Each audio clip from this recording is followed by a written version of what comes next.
A little bit about myself. I'm a professor of psychiatry at UCSD, University of California, San Diego. I was born in Ukraine almost 59 years ago. I graduated from the University of London. I left Ukraine, I was very young, and I spent some time in the UK.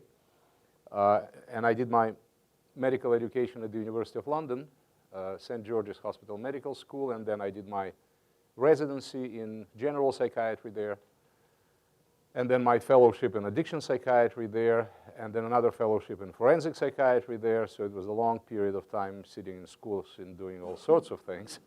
And then in 1994, so it was, what, 23 years ago, I got invited by the UCSD, by the University of California, San Diego. I was offered a position as a faculty member there. And this is how I ended up here in the United States with UCSD. And I've been with UCSD all this time, from 95, actually. I came in 1995, all the way up to now, doing different things. There was a time between 2013 and 2016, relatively recently, I was on a leave of absence. I worked as a director of the United Nations Office of Drugs and Crime in Vienna, which is it's a big entity within the UN, responsible for everything you can think of relevant to substances, drug use, both supply and demand reduction. I didn't do much with supply reduction. It's more police and law enforcement work. I'm not a law enforcement person. But my responsibility was building a meaningful system of care for people who have substance use disorders and some co-occurring problems. Most of them do, globally, around the world. So I traveled extensively. I did all sorts of things. And in 2016, I served 2 terms, consequently. And I came back to my university, and I'm glad I did. So, and I'm back to UCSD. What the hell is that? Huh? It'll go on. Okay. So it's nothing about, okay, good. I was about to call you again to help me. All right, so I'm back to the university. And I'm directing the Center for Criminality and Addiction Training, which is a part of the Department of Psychiatry. And I'm also directing 2 international addiction technology transfer centers. These are federally funded, SAMHSA, Substance Abuse and Mental Health Administration, which is a part of the Department of Health and Human Services. These are international addiction technology transfer centers, meaning training centers, one in Ukraine and another one in Southeast Asia. And the Southeast Asia is a regional. We serve 7 countries in this region. On Sunday, I just came back from the Philippines. I was in Manila, so if I say something stupid, this is United Airlines. It's jet lag, okay? So it's not me. Don't blame me, okay? I'm a father of 3. I'm black belt in judo. I'm a certified referee, international referee in judo, and I do that. I like it when I have time. What else do you want to know? Well, whatever you want to know, just ask, okay? That's pretty simple. Just ask, and I will tell you, because I don't know what you don't know.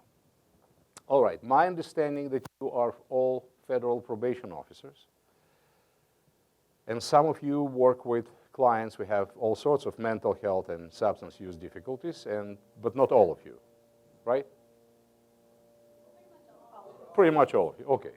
Okay, so this is kind of your daily routine, working with people who have some sorts of challenges, and it might be a good idea to learn more about what it is and what it is not. All right, well, here's, I was on a long flight. It was a year and a half ago. I was on a flight it was a direct flight from San Francisco to Melbourne, Australia. It's 15 hours, it's horrible. And the guy next to me on this flight was exactly the wrong guy to have next to you on a long flight. Because he was dying to talk. I mean, he was unstoppable. I mean, and I tried to give him all sorts of, nonverbal messages that I'm not particularly interested in talking to anyone. And it didn't work. So I got involved in the conversation, which was a big mistake. But then I made another mistake, this time critical. When I answered, honestly, I answered his question, what do I do for a living? That was it. When he heard substance use, mental health, criminality, strategies, treatment, I saw his eyes going like this. And then in the next 4.5 hours, he tried to convince me that what I'm doing is a waste of time. Nothing works. That we are wasting time and money. And he knows what needs to occur to solve the problem all over the world tomorrow morning. I mean, at some point I thought he's psychotic. Really. I'm a psychiatrist, but I'm listening to all this crap, and it was bizarre. I mean, really, really bizarre. It was a totally bizarre combination of strange, I mean, anyway. So I was listening to all of this. There is nowhere to go. I'm stuck there with this guy. He is talking, and I'm trying to dissociate myself with no much success. Anyway, but there was a second when actually he got my attention. Because 5 hours later, he answered my question, what does he do for a living? And actually, he told me that he's a nurse. He's a medical practitioner, a registered nurse from Denver. And that actually made me think. Imagine somebody who is a medical professional with some level of control over other people, because like most medical professionals, we are doctors. We have pretty significant degree of control over other people. With this kind of bizarre ideas, can you imagine what kind of damage this person can inflict? And then I thought, well, maybe it really makes sense to educate folks, people who are not necessarily trained in behavioral medicine, they are not necessarily trained in mental health, they are not trained in substance abuse, but they are involved in interactions with people who have difficulties of all of these sorts, like you guys. You are not behaviorally trained, or at least most of you, probably some of you have social work background. But still, it makes sense to do something about educating people better what exactly it is that you're facing every day, what it is not, and what can be done about it. So actually, the conversation that I had with this guy was, as weird as it was, actually made me think that probably what I'm doing and what my colleagues are doing actually makes sense. Since we have so many people with some degree of responsibility for other people with all sorts of dumb ideas that are not based on anything, any kind of evidence, any kind of science, just some personal agenda and crazy thoughts. So let's try to remedy it by actually good level education. Okay, so here's what we will do first. Who is going to give them clickers? Oh, you have them. Oh, perfect, perfect. So here's what we will do first. We will try to get some understanding of what is your level of understanding of the problems that you're dealing with. Are you familiar with those clickers? No? Okay, these are devices. These are devices. There are numbers. You will see statements on the screen, statements or questions.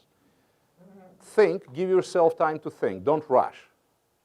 Don't click impulsively, because the computer will register just only the first click. So if you want to change something, you won't be able to do that. Okay? So there will be a statement. There will be a number of responses. Pick the one that you believe is right, and push the number, okay? The test is totally anonymous, so it is safe. Nobody will know who answered what. So you really don't have to worry about it. Is that clear? So it's pretty simple. Okay, let's do some practicing.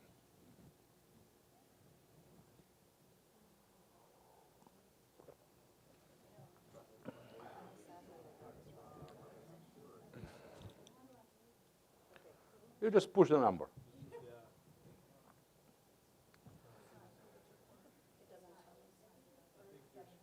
It doesn't tell you what?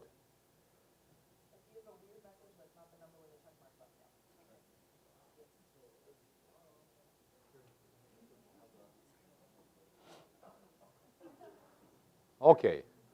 So we have some differences in opinions even about this question. Now I'm afraid to ask the next one. Okay, you got it? All right. Isn't it funny? Okay.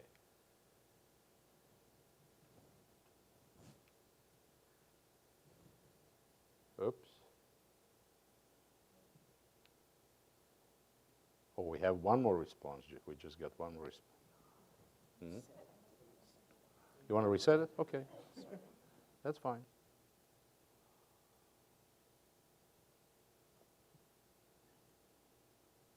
All right. Okay. So here is the statement. When defendants and offenders continue drug use while using supervision, it shows their lack of willpower. Yeah, this is the impulse control test.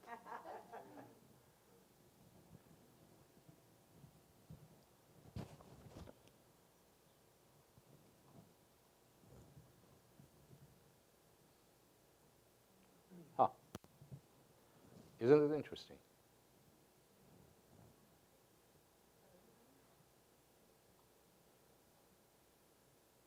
That's a pretty big spread in your opinions, even though you belong to the same profession. It's not uncommon, actually. It's very common.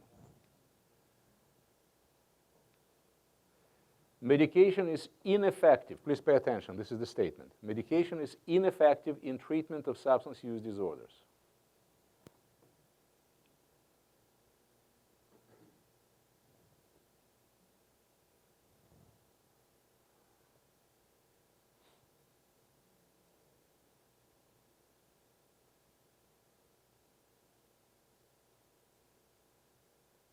All right, well, most of you disagree with this statement, and you're right. Medication could be very effective. Okay. People use drugs by choice, and they should be punished for that. This is the statement. Somebody is really impulsive here in this room.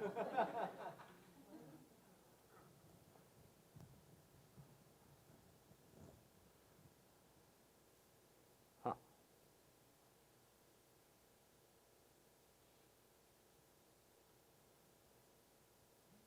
That's interesting as well. How many differences, in your opinion, in response to actually a relatively simple statement?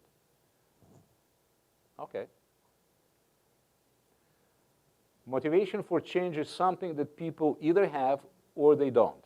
If a person is not motivated to change, there is nothing we can do.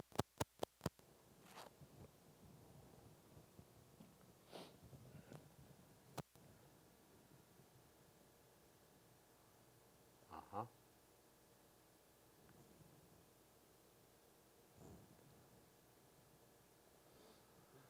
Okay, quite a lot of differences.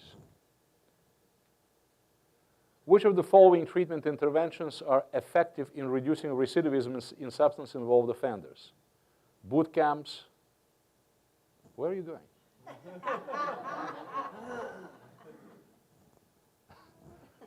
Education about drugs, self-esteem building programs, just say no, psychoanalysis, cognitive behavioral interventions, none of the above.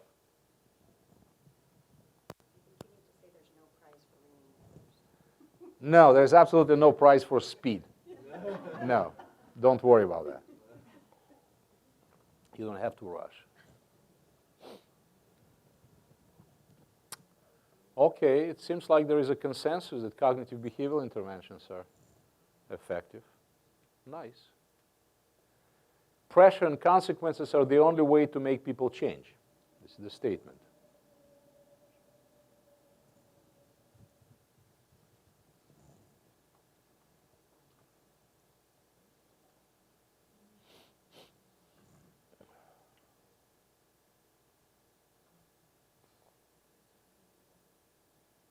All right.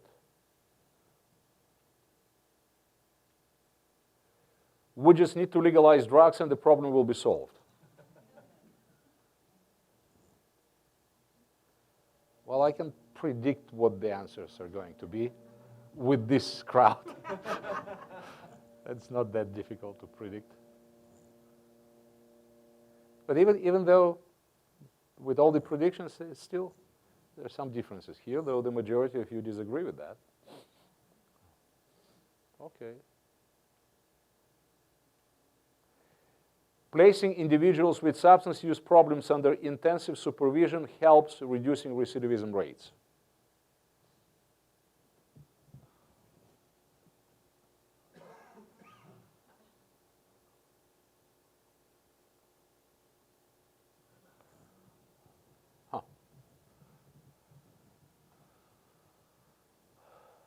That's really interesting, this spread of opinions.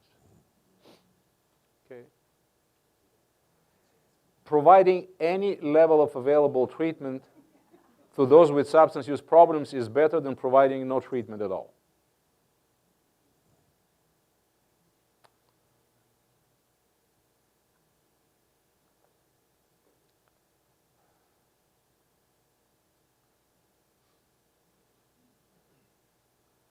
You know, I'm coming from the scientific world, I'm from academic world, from the university, and I need evidence for everything we say or we do. I need evidence. Like people in court, judges, they need evidence. In science, not everything that makes sense is actually correct. There are many things that seem like they make sense, but they're not correct. This is one of them. Providing people any kind of treatment does make sense, but actually the science does not support this. And we will talk about it. All right. It is important that criminal justice clients are satisfied with the treatment they receive.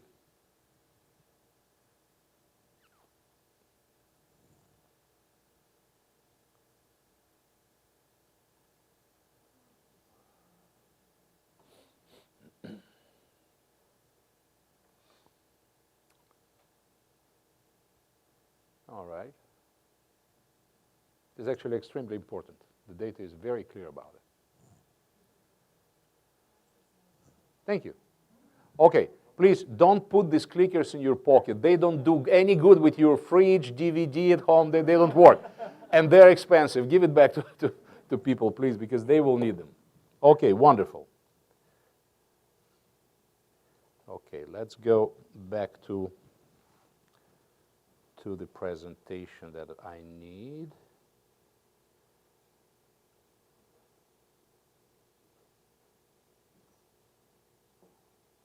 What am I doing? Okay. Here we go. All right. So here's what we will do today. At least here's what I will try to do today. I think it might be important for you to learn something about substance use disorders because of a variety of reasons. First, it may happen to you, folks. There is nobody in the world who is immune against it. I've been treating, and I'm treating physicians, very good physicians, with serious, severe substance use problems. Attorneys, lawyers, commercial pilots, all sorts of people that you wouldn't think they're vulnerable. Guys, we are all, none of us here is immune again. It can happen to you. It can happen to your relatives. You will encounter it as well as you're encountering it right now working with your clients professionally. And the important thing that you can make a difference. If you know a little bit more about it, actually you could be more effective, and this is what counts here. The effectiveness of your work and your job satisfaction, which actually is contingent on the effectiveness and is directly related to the effectiveness of your work. So there is a variety of personal and professional reasons why you would want to probably know more about substance use disorders and what can we do about it, okay? So here's what I will try to do. We will talk about what this problem is, what it is, and what is the nature of it. I will try to give you the answer to the question why not everybody actually develops disorders. There are many more people using substances than the number of people who develop dependencies. Actually, most people don't. And how these people are different from other people, this is something that for us to answer. Then I will try to answer the question, how does it happen? What is the process of it? Then I will try to touch on what are the options to respond to that. What are the treatment options that we have available, and what the data shows works, what doesn't work, okay? and then I will try to answer your questions, folks. And I absolutely appreciate that you may get tired in the course of this conversation. So I will be giving you frequent breaks. As soon as I see somebody is getting into a coma, okay, you will get a break. We'll have some short breaks. I really don't care about the agenda. I don't care about the schedule. If you're tired, you will tell me, and I will see it, and so I will give you a break, so you will get some rest, and we will continue. Does that make sense? If you have a question, ask. If I know the answer, I will answer. If I don't know the answer, I'm not going to make things up. I will find out, and I will get back to you, okay? Or somebody here may know the answer because we have a huge amount of expertise here in the room right now. So if I don't know the answer, everyone here is an expert in something. So we may find out right here, all right? Do you know what is the effective learning time in adults? How frequently do you need to give people breaks? Well, essentially, yes. Actually, there is a very simple, how many of you are involved in teaching? Does anybody do teaching? Okay, so there is a very simple and quite accurate, you will be surprised how accurate this formula is, how to measure the effective time, teaching, training time when you work with adults, professional adults. And the formula is your age plus 10 minutes.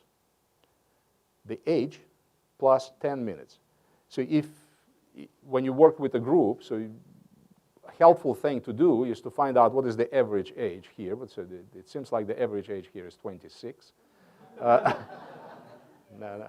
Okay, that was cheap. That was cheap. I know it was cheap. Yeah.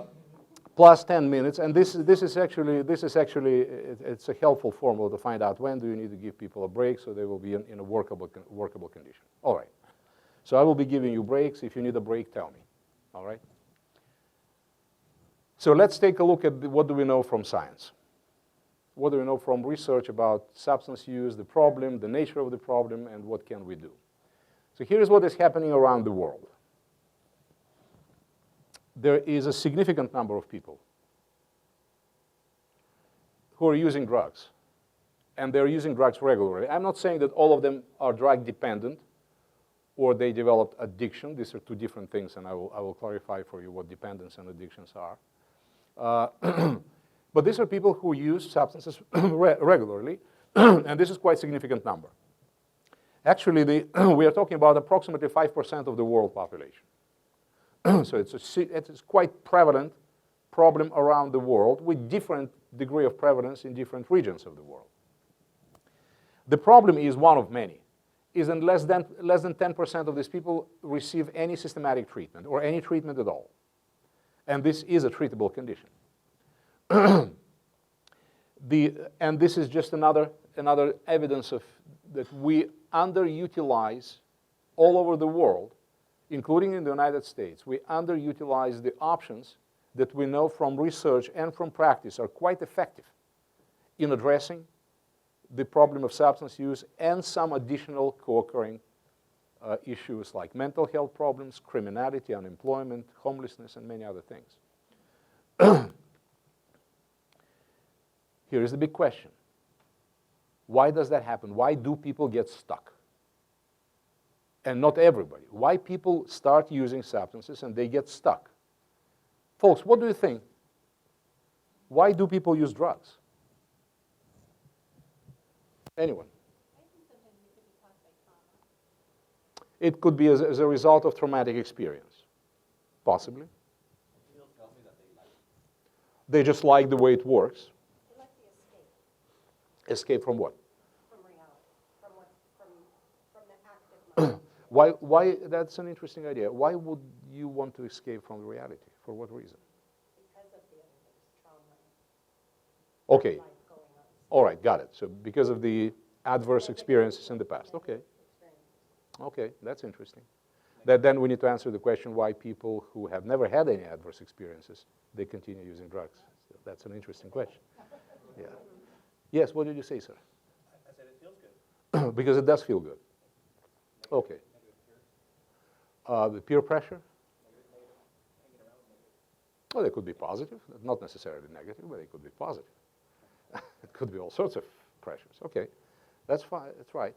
Listen, folks, let me tell you something about it. You may agree or may disagree. It's up to you. I just wanted you to think about it. For how long human beings have been using psychoactive substances? For as long as a human being exists, okay? So if that's the case, and we know it is the case, then we really need to answer the question, why? That would be too simplistic to tell, well, people are stupid, irresponsible, or they've been traumatized, or they want to escape. That doesn't answer the question why persistently, consistently humans are looking for psychoactive substances throughout generations, thousands of years. I mean, just calling us irresponsible, dumb, or what, it's too simplistic. We need to go back to the basic human instincts. And I'm sure you know there are fundamental, basic instincts like hunger, thirst, shelter, physical survival, sex. These are fundamental human instincts. They do exist in the animals as well. It's not just humans. The expressions are different. There is one instinct that is commonly overlooked. And this instinct is as basic, as fundamental as everything else. And it does exist in animals as well. This is the instinct to alter consciousness, meaning to change the way you see yourself and we see the world around us, even for a short period of time. Have you seen kids around the age of 1.5, 2, when they're physically already stable, they're walking, they're not falling down, but they're still little, kids playing on the playgrounds? How many of you are parents? Okay. I'm sure you have observed how do kids around that age play on playgrounds, and what do? What kinds of games do they like? Swings, spinnings, all kinds of physical movements that make them dizzy. And if you go, it doesn't matter which playground you go to, Brazil, Sweden, Japan, or Nigeria, and I've been to all of these places, I'm traveling extensively. You will see exactly the same behavior. It's cross-cultural, it's independent from the traditions, and you will see exactly the same behavior in children around that age. Why do they do that? It seems like, because of the consistency of it, it seems like this is the very early attempt to satisfy a fundamental need, the need to change your perception of yourself and the world, to change it to, maybe to better, maybe to worse, but to change it so it's not the same. And this is why kids continue doing that until they learn a little bit more sophisticated ways to satisfy the same reflex, the same instinct.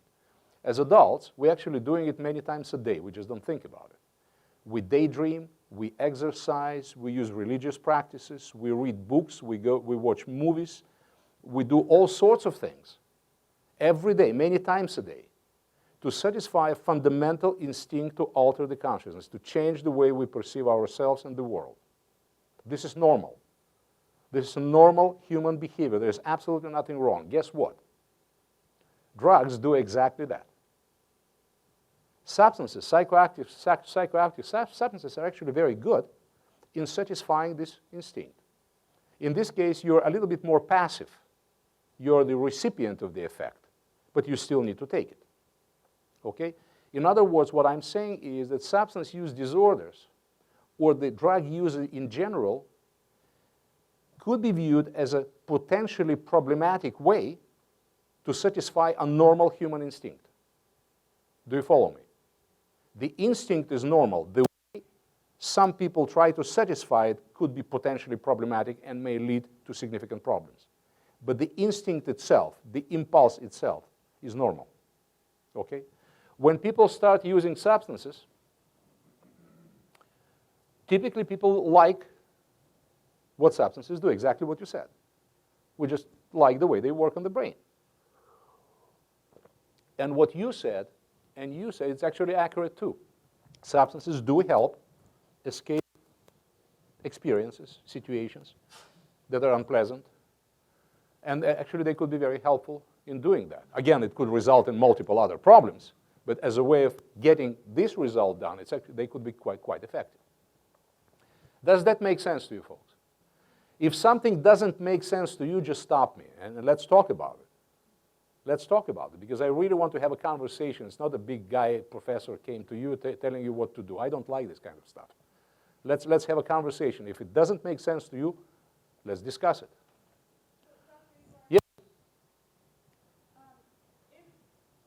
let's say I'm at a dinner party and somebody asks me, so why do people use drugs? I mean, what's the most educated response? And I like your story about the fundamental, like starting from childhood, the dizzy piece, and just wanting to sort of change your. So, or do I say these number one and number two? Or if I said number one only, would that be insufficient? What is Well, like the right answer? What I would say is, first, because either people like what drugs do, or they like escaping unpleasant experiences, and the drugs help. That will be actually accurate and quite sufficient and simple. Make sense? That's the way I would answer. If you're talking about the elevator definition, you know what elevator definition is? You go to a conference, and the conference is in the ballroom. Now you have this badge, and you go to your room on the 13th floor, and it says on the badge, substance use conference, and somebody in the elevator asking you, what the hell is that? Now you have to give a definition that is 10 seconds and accurate. Okay, that's what the definition is. People either like the way drugs work, or they like the effect of escaping from unpleasant experiences. That's it. And remember, folks, this is quite an important thing. We'll talk a lot about it. Not everybody gets stuck. Actually, most people, the majority of people who use substances, sometimes in significant amounts with significant frequency, they will never develop dependence. They may have developed some other problems, but they will never have dependence. Most people do not develop dependence. Some do, and we'll talk about it, why some people do develop problems. Okay, now, let's define addiction, folks. Addiction and dependence are two different things. And I think it's very, at least for me, it's very important to define things clearly. I understand you belong to the law enforcement and legal system, and I'm sure definitions for you are very important, because this is one of the key pieces of your profession. Clearly defined behaviors and clearly defined legal issues. So that's why definitions are important for me too. Here is what addiction is. Addiction is compulsive, repetitive, and maladaptive behavior that continues despite individual, physiological, psychological, or psychosocial problems. Did you get it? Have you heard things like people become addicted after a single use of heroin? Have you heard that? Now, if you define addiction this way, is it possible? No, it's not. It's not possible neither at the molecular level and let alone behavioral, okay? Because the repetitiveness doesn't exist yet. Okay, so it's compulsive, maladaptive, and repetitive behavior that continues despite problems. That's what addiction means. Maladaptive, the behavior that results in problems. Problems, we can define problems in different ways. Probably the most generic definition will be reduced functioning. So when you do something and your psychosocial functioning or physical functioning or both goes down, that's what maladaptive means. Okay? Yes? Does the person have to say it's a problem, or does the person have to agree that they're saying it's a problem? Not necessarily. Not necessarily. Okay.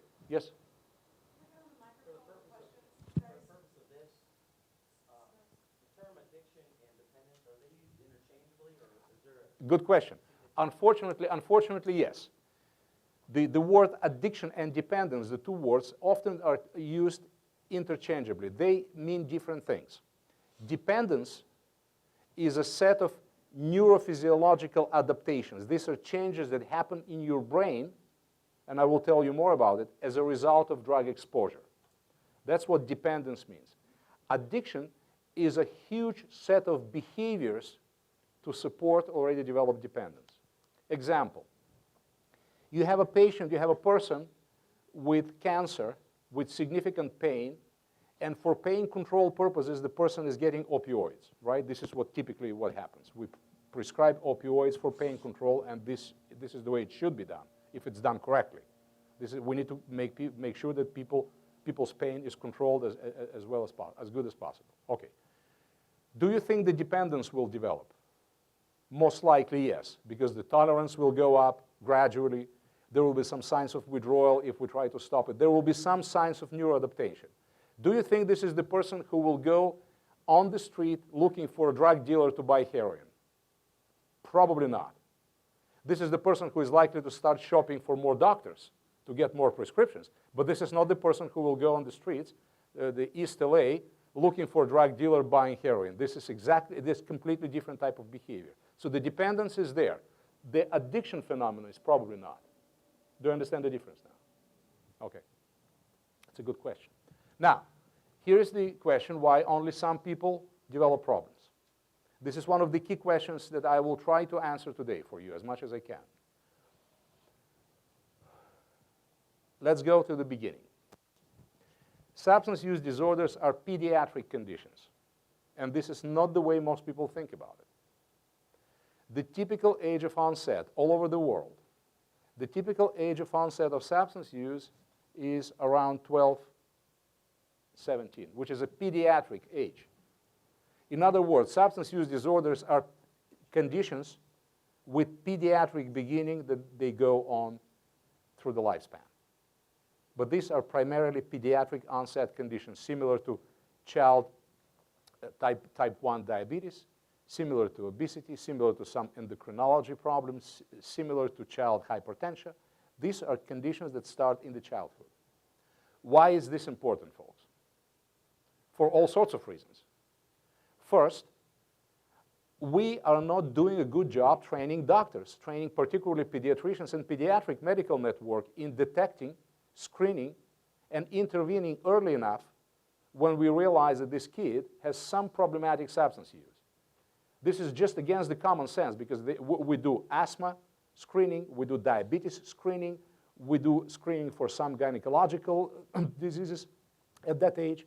And typically pediatrics and pediatricians and the whole medical network for children and adolescents, they completely neglect the issue. Just the opposite to the common sense, okay? But there is another, there's another reason why it's important for all of us to realize the fact that people start using drugs around that age. Have you heard this? Well, they just made the wrong choice. And because they made the wrong choice, now they're using drugs. The kids, teenagers. Have you heard that? How many of you believe it's true? Huh? You do? So they just made the wrong choice, and because of that.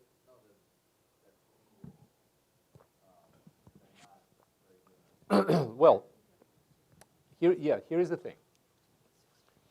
Here is the thing. I do appreciate that all of you, when you were 16, 17, all of the decisions that you made were correct. All of the risks you took were well measured. And all of the circumstances and all other factors relevant to the decisions you made were accurately measured and taken into consideration. The problem is that most people are not like you. Teenagers in general have a hard time making decisions, making choices. And there's a couple of reasons for that. One, choice making is a social skill. Nobody is born with the decision-making skill. So we'll learn how to do that through our experiences, through our social experiences, interactions with the world, interactions with our peers. So this is a skill that we'll learn over time. There is another reason why teenagers are not very good at making choices in general. And the reason goes back to the brain functioning. The human brain is the organ that takes the longest time to mature. Now, in the last 15, 16 years, with the development of this new brain imaging technology, and this technology actually gave us the opportunity to see with our eyes how the brain works, something that we didn't have this luxury even 15 years ago. Now we do. One of the things we learned is that the brain actually is getting fully matured. It takes much longer for the brain to mature and to fully develop than we thought. And the brain development, the brain is under the best circumstances, with no disruptions, without any kind of problems, under the best imaginable circumstances. The human brain is fully matured, fully developed around the age of 24, 25. So it takes much longer than we thought. The important thing here is, one of many, the brain maturation, the pruning. Do you know what pruning means? Building connections between different neurons. That's what maturation means. The brain cells, they start connecting with each other, building all networks responsible for quite important functions. So the brain maturation goes backwards, from the back side of the brain toward the front. When a newborn baby, in a newborn baby, the back side of the brain is actually quite well developed. And do you know what the back side of the brain is responsible for? Breathing, heart rhythm, what else? Yes, this center is not well developed yet, but actually it's getting developed quite quickly, yes. Vision, heart rhythm, temperature control, and breathing. So these are vital functions. If this part of the brain doesn't work well, this baby has no chance to survive, okay? So when a baby is born, the back side of the brain is actually well functioning, particularly some of the vital centers. Over time, as I said, the brain maturation goes backwards. The mid part of the brain. Please show me your hands, folks. Show me your hands. Okay. Now put your thumb in and close your fingers. Imagine this is your brain. This is the brain stem. This is the back side of the brain. This is the temporal brain. This is the frontal brain here. This is your nose right here. Okay? These are your eyes. So when you open the cortex, open your fingers. So around the age of 12, 13, 14, 15, this part of the brain, the midbrain, is getting quite well developed. Does anybody know what this part of the brain is responsible for?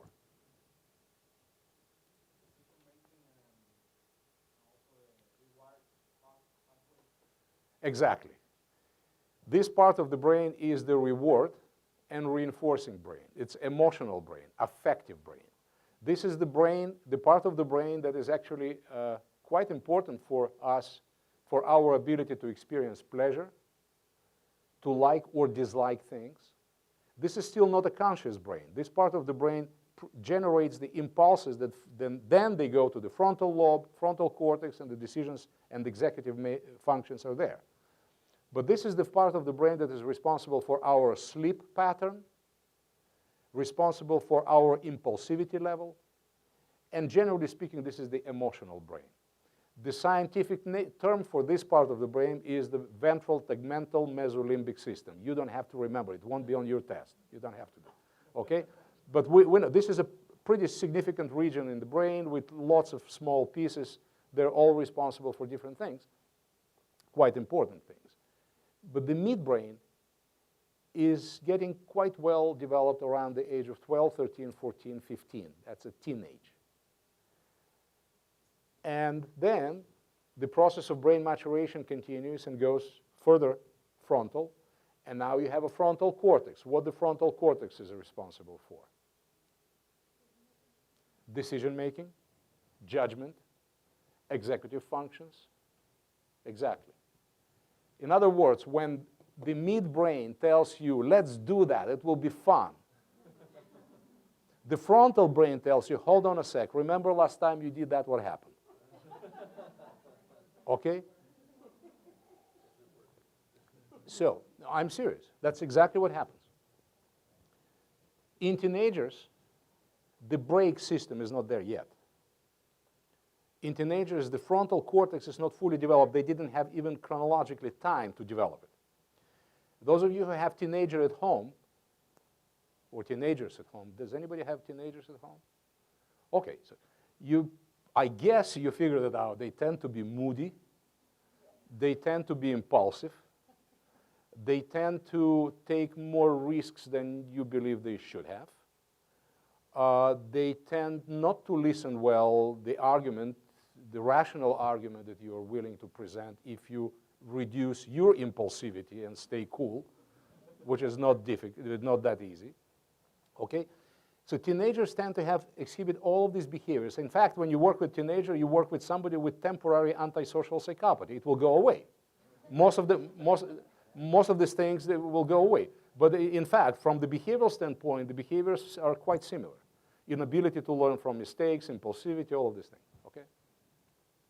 And the reason why they behave in a certain way, you may like, you may dislike it, it's actually irrelevant. They will behave that way, and a part of the reason why is because their brain is not fully matured yet. Not yet. To give them the skill, the opportunity, even physiologically, the opportunity to counterfeit the impulses, the risky thoughts, and all other things. Does that make sense? At one point before you were saying that that maturation goes, normally if nothing happens. Yes. Okay, I'm gonna tell you guys that since we're filming Yeah. this, Ricardo, do you mind asking your question again? Yes. Because we're not getting it on Yep, camera, yep. so thank you for cooperating. So you were saying that maturation of the brain happens, normally teenager, and but unless if nothing happens. So when Yeah. what kind of examples of something happening? The example can alter that process Excellent significantly. question. What kind of events can actually alter or stop or delay the process of brain maturation? All sorts of things. Abuse. Attachment problems. Are you familiar with the attachment? Disorganized attachment or problematic attachment. Brain injuries, brain trauma, brain infection, traumatic events of different sorts, physical illnesses of different types. There are multiple toxicity of the environment. There are multiple things that can actually affect this process of maturation. So what I'm saying is this is what happens under the best circumstances, but there are many factors that can actually result in problematic brain development. The good news is the brain is a very plastic thing. Our brain is a very smart machine. Even people I consider brainless, their brain still works in a pretty well way, okay? So the brain is so resilient that just the opposite to common belief, it is not that easy to damage brain, even physiologically. It's not that easy. The brain is very resilient. And even if you damage one part of the brain, another part of the brain will take over the functions and will compensate it. The brain is extremely plastic, but the damage can happen, and it can happen, the causes could be all sorts of things. Did I answer your question? Okay. Let's continue. Okay. Now, one of the reasons, so what I just answered the question is that the idea that teenagers made the wrong choice, and because of that they started using substances, and because of them some of them will get stuck, it's not exactly an accurate idea. The process is by far more complex, by far more difficult than people usually think. And teenagers are not capable yet. They're not capable of making the right choices. The question is, one of the questions is, how does that happen? How do people get stuck, particularly teenagers? How do they develop the process of it? One of the things that I really want you to consider, I've been treating hundreds and maybe thousands of patients in my 36 years in this practice. I have never heard any of my patients telling me, you know what, doc, I started using drugs because I wanted to develop dependence. I've never heard anything like that, and I don't think it does exist. Can you imagine a phone conversation? Hi, Johnny, I got some crystal meth. That's cool stuff. Let's get loaded. I know we will end up in a jail. We will lose money. We will be kicked out from our house, but still sounds like a good idea. Doesn't work that way. It never happens that way. People, teenagers typically, because that's the age when they start experimenting, they start with the idea of they're doing something that they can control, and actually they do for a period of time. But in some cases, they continue using for a variety of reasons. Let me tell you a story. Okay, forget about substances. Forget about something. It might be easier. Imagine a class in the school.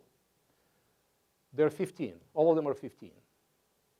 There is a kid, Johnny, who is just normal teenager, nothing special. He is not that good in school. He's fine, but he's not the best student.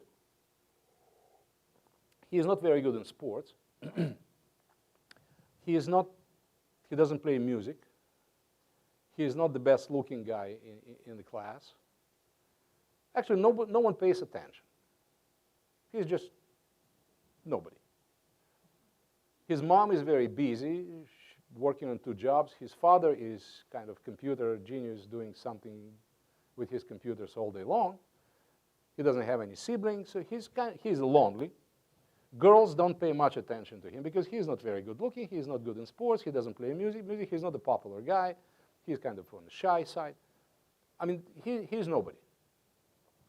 Everybody else, all girls are paying attention to Frankie because Frankie is good looking, he's an athlete, he's playing guitar, blah, blah, blah, but Johnny doesn't do any of these things. Okay? Being nobody is impossible for teenagers. It's really hard even for us, for adults. For teenagers, it's unbearable. Because the psychological reason of being a teenager is to show the world, look, pay attention to me, I do exist. And teenagers do everything you can imagine, and you know that, to make it happen. To show the world, I do exist, pay attention to me. Well, Johnny had tried everything you can think of to let the world know that about his existence, but it doesn't seem like anything works. And one day, somebody invited him to a birthday party.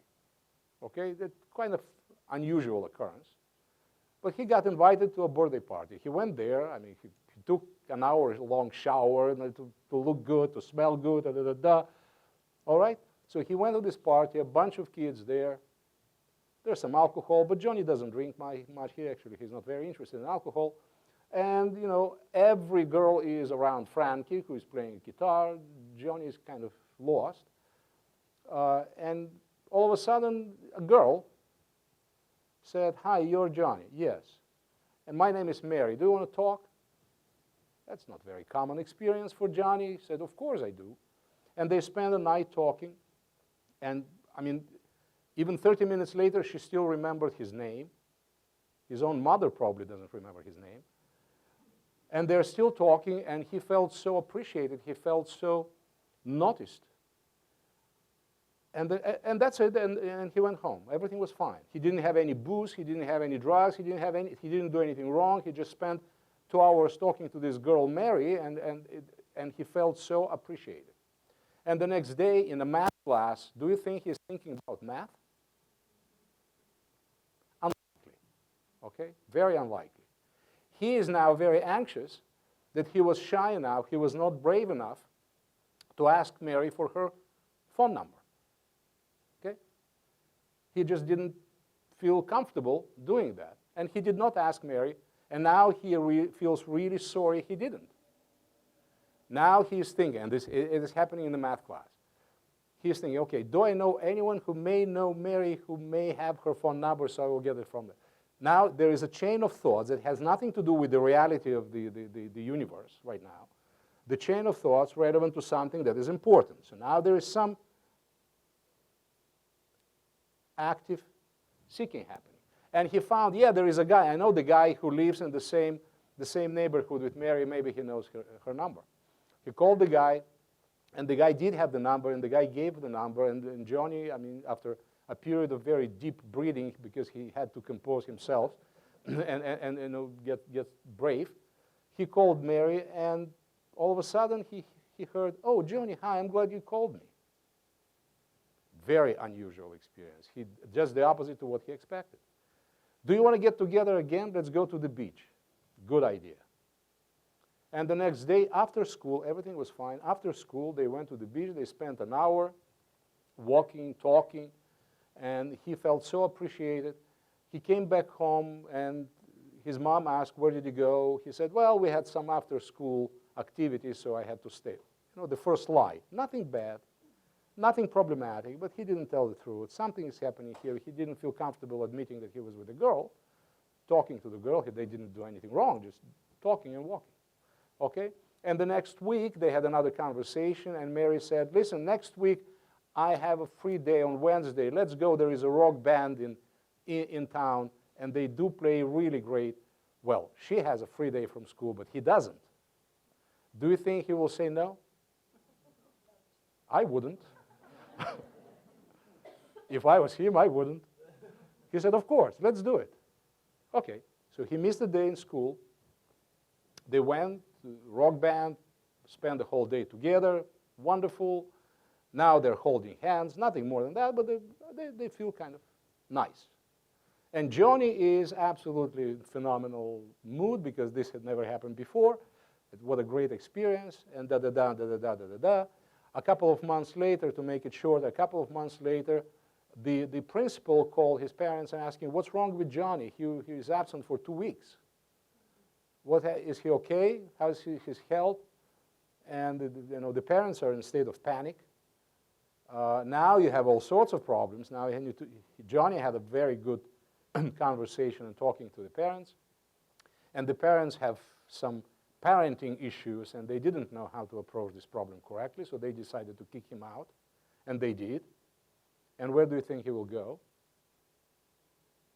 Well, he's looking for Mary. He's looking for Mary, and a couple of months later, now he's kicked out from his house. He is kicked out from school. All the previous friends, nobody calls him because they have their own business. They're attending school, they're doing sports, they're doing all sorts of things. So all the support system is gone. Now he is living with Mary. He needs to find some money. Now he's been arrested twice for shoplifting because he doesn't have a job, he doesn't have any money. So there is already some legal problem, and he is kind of on juvenile probation. Is there a juvenile probation? Well, now he is on juvenile probation, so there is a legal problem now going on. Mary is pregnant.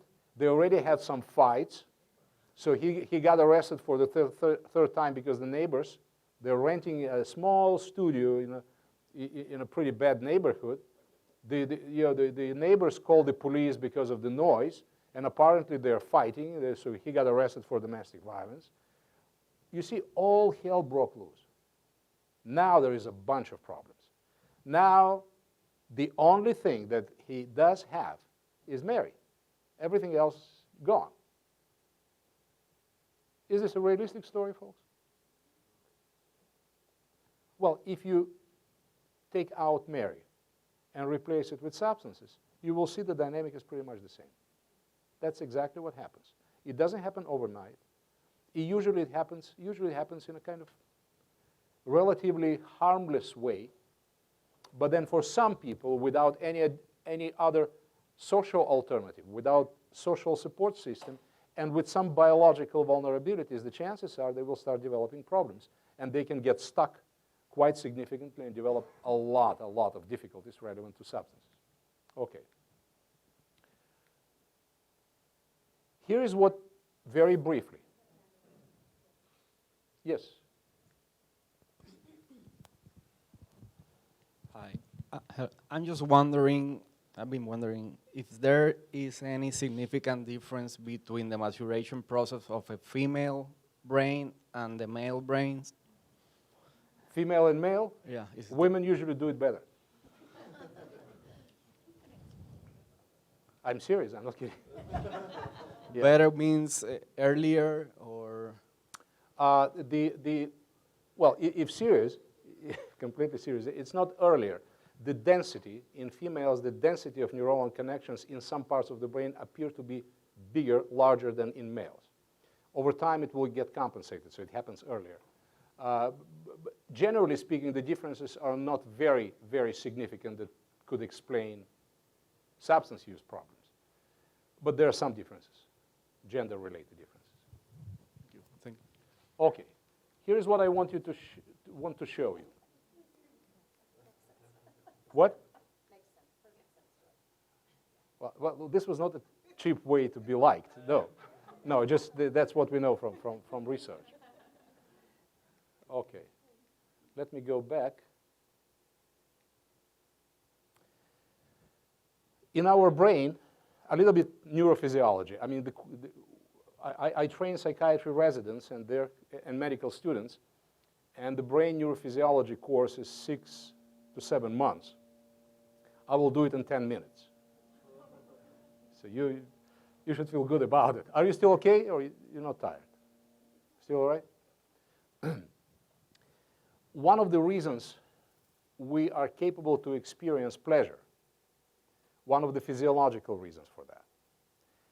Inside our brain, there is a number of chemicals. We call them neurotransmitters. These are different chemicals.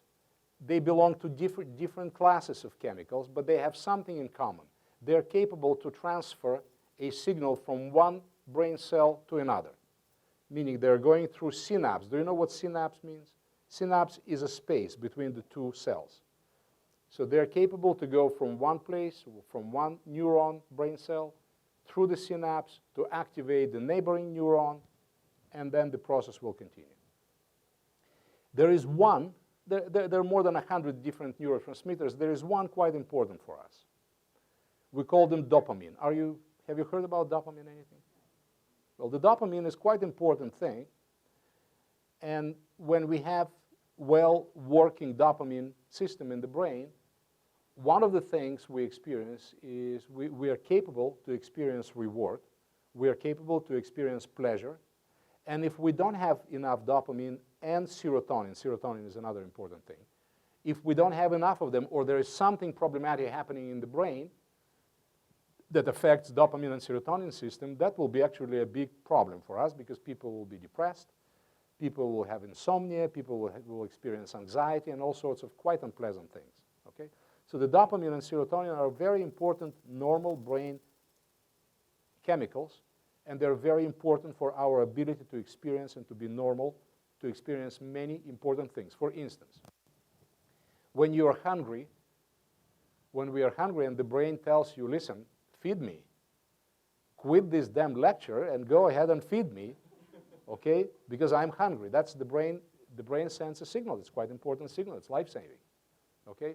If you look at the amount of dopamine in the brain before we had lunch, it's approximately 100 nanograms. Nanogram means a gram in -9 degrees. So it's a very small amount, but enough for the brain to get the signal. So when you're hungry, you go for lunch, you had a good meal, and most people feel kind of enjoyment, and they feel reward. So you had a good meal. You absolutely don't want to go to any lecture. You want to go to bed, but you're not hungry anymore, and you experience some pleasure, right? So when we do that, when we do experience pleasure, in studies, we actually measured how much dopamine is released in the brain that gives us this opportunity to experience pleasure. And what we found is actually from 100 it goes to 150, meaning 50% increase. And it's perfectly enough for the brain to say, okay, if I'm eating, stop, I feel good, everything is fine, so let's do something else. Okay? So there is probably 50% increase.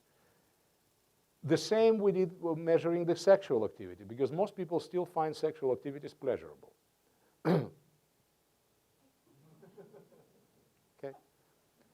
The sexual behavior, actually, when we measure the amount of dopamine released, in this case, actually what we found, actually the amount of dopamine in the brain doubles. From 100 nanograms, it goes all the way to 200 with gradual decrease over time. Well, this is one of the examples when the pure math doesn't work, because sex is not equal to cheeseburgers.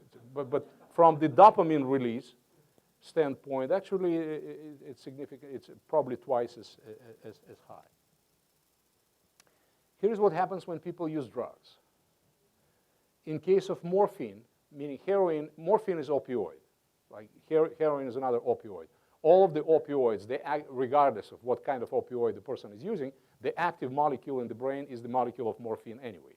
Okay? So here's what we know from when we give people morphine.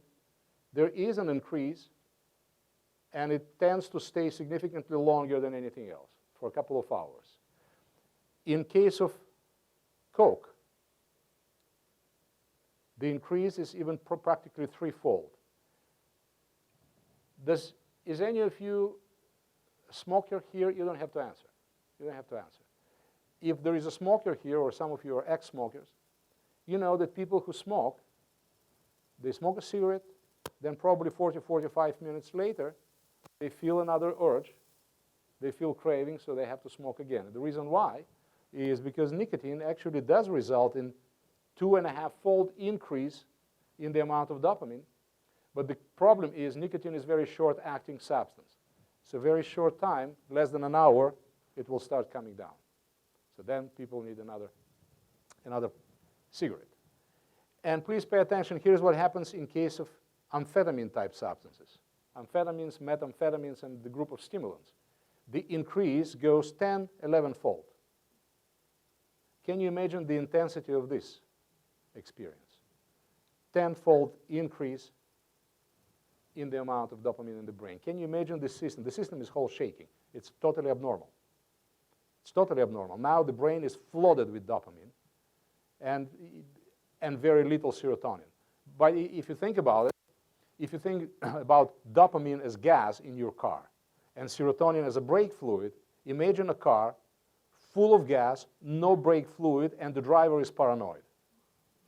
Well, that's what usually happens when people are intoxicated with amphetamine-type substances. So from the physiological perspective, that's the picture. Of course, they will get in all sorts of legal troubles. Okay, so one of the things that happen, let me get back. One of the things that happen when people start, teenagers particularly, start using substances, and they typically like the substances. The frontal cortex right here, that is still not fully developed, but they're getting the signal from the emotional brain from here. You remember? From this part. They're getting the signal that something really powerful is happening. And there is a piece in the midbrain, in the emotional brain. We call it nucleus accumbens. You don't have to remember that. But nucleus accumbens is very important for regulating our emotional state. And nucleus accumbens starts sending the signal to the frontal brain. There is something that is really cool. And when we do that, when we use these drugs, that's what usually helps me to feel good, okay? Unfortunately, over time, the drugs start tricking the brain into forgetting everything else that is pleasurable. So from this point, from some point further, the frontal cortex will consider only one source of pleasure, and everything else will be forgotten. It's by far more complex process than people think. Because of the biochemical changes and because of the behavioral changes, but primarily biochemical changes early in this process, the drugs will start tricking our brain into forgetting everything else. Bungee jumping, sports, girls, sex, food, everything you can think of that is pleasurable, with the only remaining source of pleasure, the drug. So by the time the person is stuck, the chemical that we call a psychoactive substance is by far more than just a chemical. This is now your employer, your friend, your lover. This is the only source of pleasure you're getting. Do you understand what I'm saying? So when we get people into treatment, just taking away the drugs doesn't make much sense unless you have something to offer instead. Because if you take away something that meaningful, something that powerful, you better be prepared to offer something instead. Otherwise, it will be a big failure. And then everybody will be disappointed. Okay. All right. There is another very important part in the midbrain. And this important part, we call it amygdala. Have you heard about amygdala? Amygdala is a very important piece of the brain responsible for quite a lot of different things. But one thing that amygdala is very important for all of us and responsible for is our ability, our level of anxiety. When amygdala is calm, we are calm. When amygdala is active, clinically we experience a lot of anxiety. And people who have anxiety disorders, one of the physiological reasons for the disorder is hyperactivation of the amygdala system. When people who are already drug dependent, they are in recovery, early in recovery, one of the typical phenomena during the early recovery is activation of the amygdala. When amygdala is very active, people are very anxious. Have you seen people in withdrawal the first couple of days? Have you? Did you notice how anxious they are? How much anxiety they experience? And this is the typical reason for relapse, because they can't hold it. They can't stand it anymore. And this is the typical reason, unless we can offer them some help. And the help does exist. So the hyperactivation of amygdala, which is the stress mechanism in our body, the hyperactivation of the stress system will result in activation of amygdala, a lot of anxiety, and typically relapse. Okay. Now, the question is, do people recover from it? And I'm getting this question all the time. Okay, people who did develop dependence, is recovery possible? Well, yes, it is. Yes, it is possible. And if you look at the brain imaging studies, they actually show pretty much the same thing. Yes, even with significant changes in the brain, with very significant changes, even in 100 days, which is a very short time, 3 months, the brain functioning is getting significantly better. So if in addition to abstinence from substances, full or partial abstinence, because full abstinence is not the only goal of treatment. It would be nice if possible, but it's not always possible. But if we can maintain the recovery for as long as we can and add some additional psychosocial services, actually people do get better. People do recover, and I will show you quite a lot of evidence for that. But at this point, I just don't want you to be overly pessimistic because people do get better. The recovery is possible, it just takes time. It takes exactly the same amount of time for somebody with hypertension, high blood pressure, or diabetes, or asthma. These are chronic conditions. They don't, if you can recover from appendicitis for a week, but appendicitis is an acute condition. It's completely different story. From that type of conditions that are chronic with tendency to reoccur, the recovery is possible. It takes longer time and more work. You had 5 minutes break. Tell me one thing you remember so far. Show me your hand, whatever. One thing you remember. Yes, sir.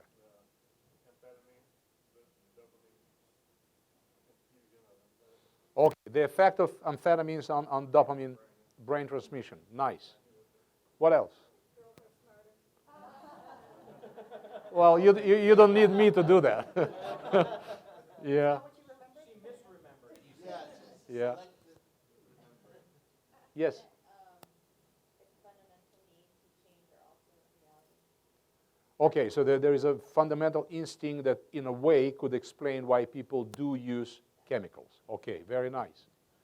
What else do you remember? How people do get into trouble, the process. Okay. Actually, this is the process of addiction. This is the way the addiction develops, the whole spectrum of problematic behaviors. Okay? Nice. The brain is capable to recover. Yes, the recovery is possible. Very nice. Okay. Okay, I'm just checking. It looks like you have a good memory. Okay, now the question is, so what? It's one of many questions.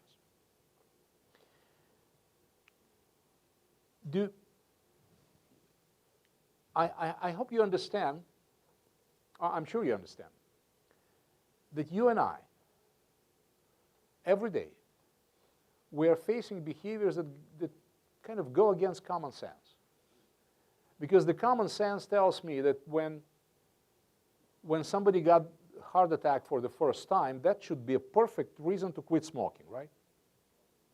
The common sense tells me that when a woman found she is pregnant, that should be the perfect reason to quit drinking, quit smoking, start eating right, go to the doctor and pay attention, right? That's what the common sense tells me.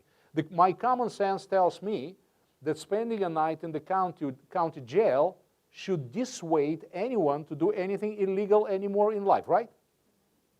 Does that happen? For some it does. For the large majority of people, actually it doesn't.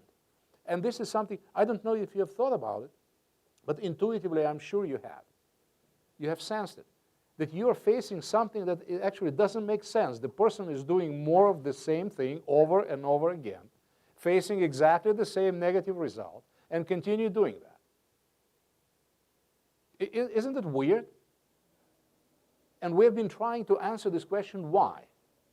Why even significant adverse results, negative results of a behavior are not capable, in most cases, are not powerful enough to change the behavior?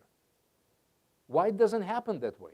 Folks, again, I don't know if you have thought about it this way, but this is something that you're facing every day. You're facing people whose behavior was problematic and continues being problematic, and the person doesn't change anything, and you're wondering why.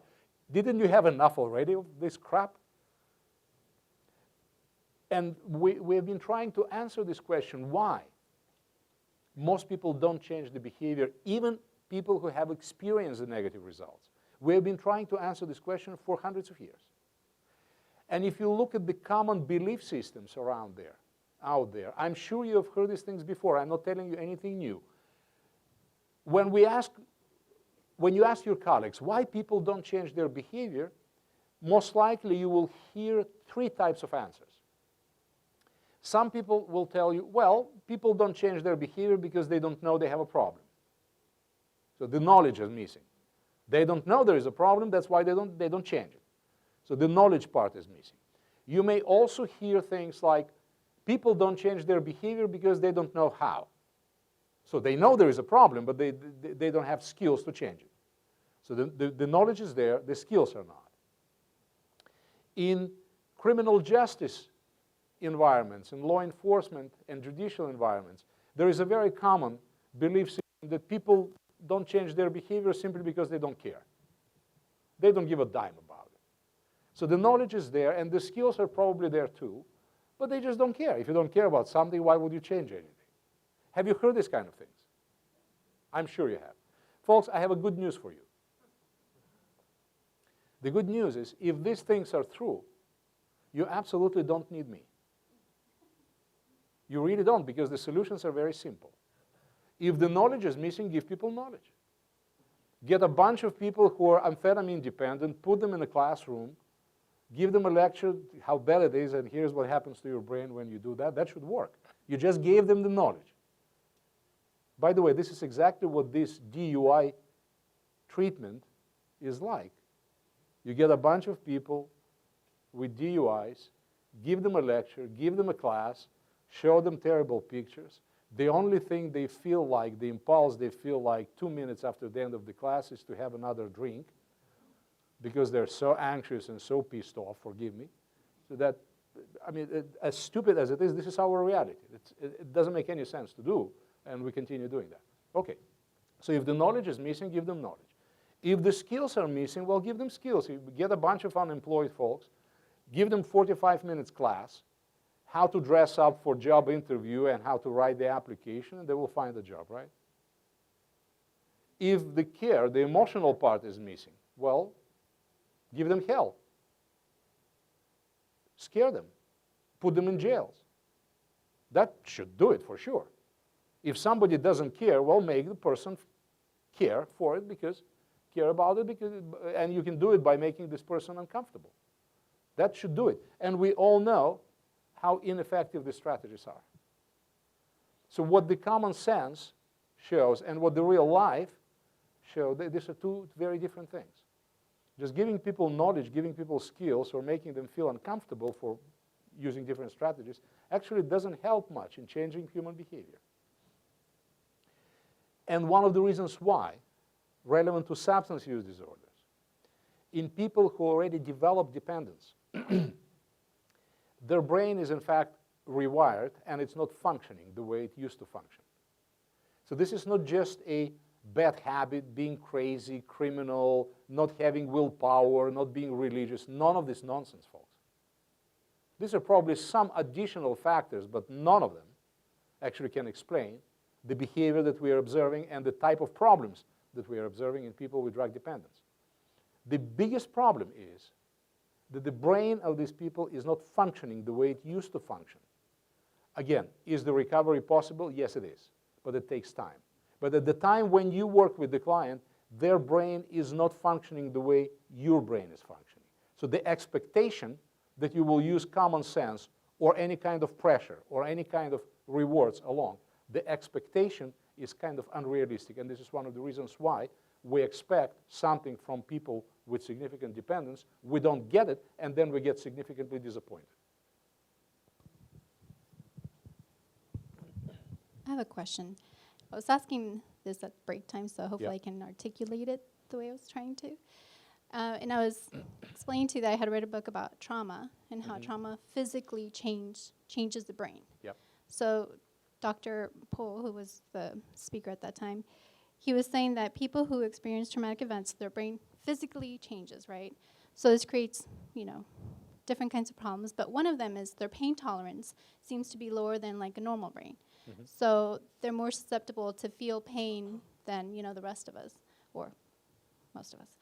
And so sometimes that's how people, start using medication, right? Because Mm-hmm. something so simple for someone who can tolerate pain may not be so simple for somebody else. So my question being, you said that the brain can bounce back, right? Yep. So if we're dealing with someone who had a traumatic event, now let's say somehow or another they started abusing drugs. If we address the trauma, do you think that then that would somehow maybe address the substance use, help the brain come back to normal function by going to that part of?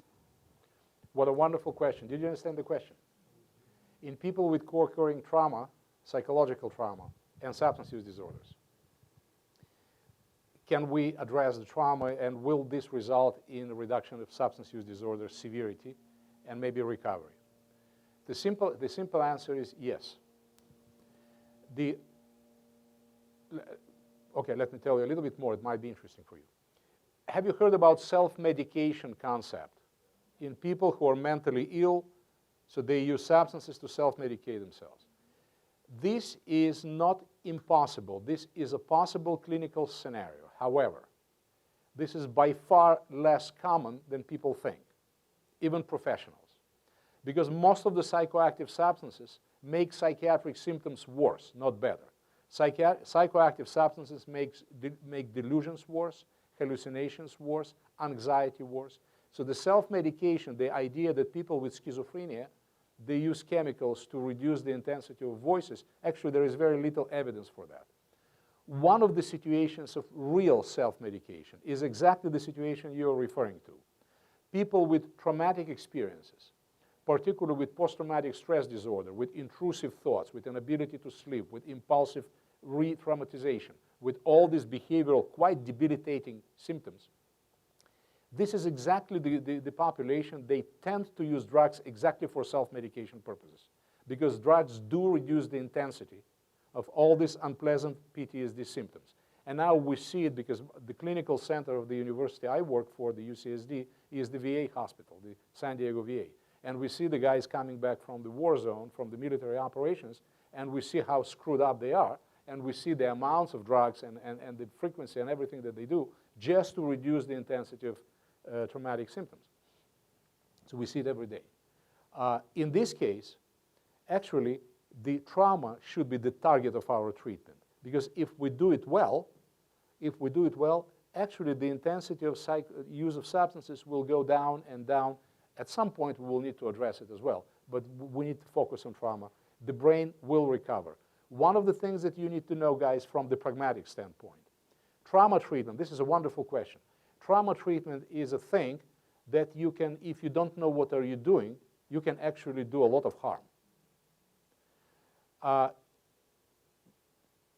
Treating people with traumatic experiences really requires skills and training, because it's really very easy to steer somebody's soul. If you don't know how to put it back together, you better don't do it. Better don't even try.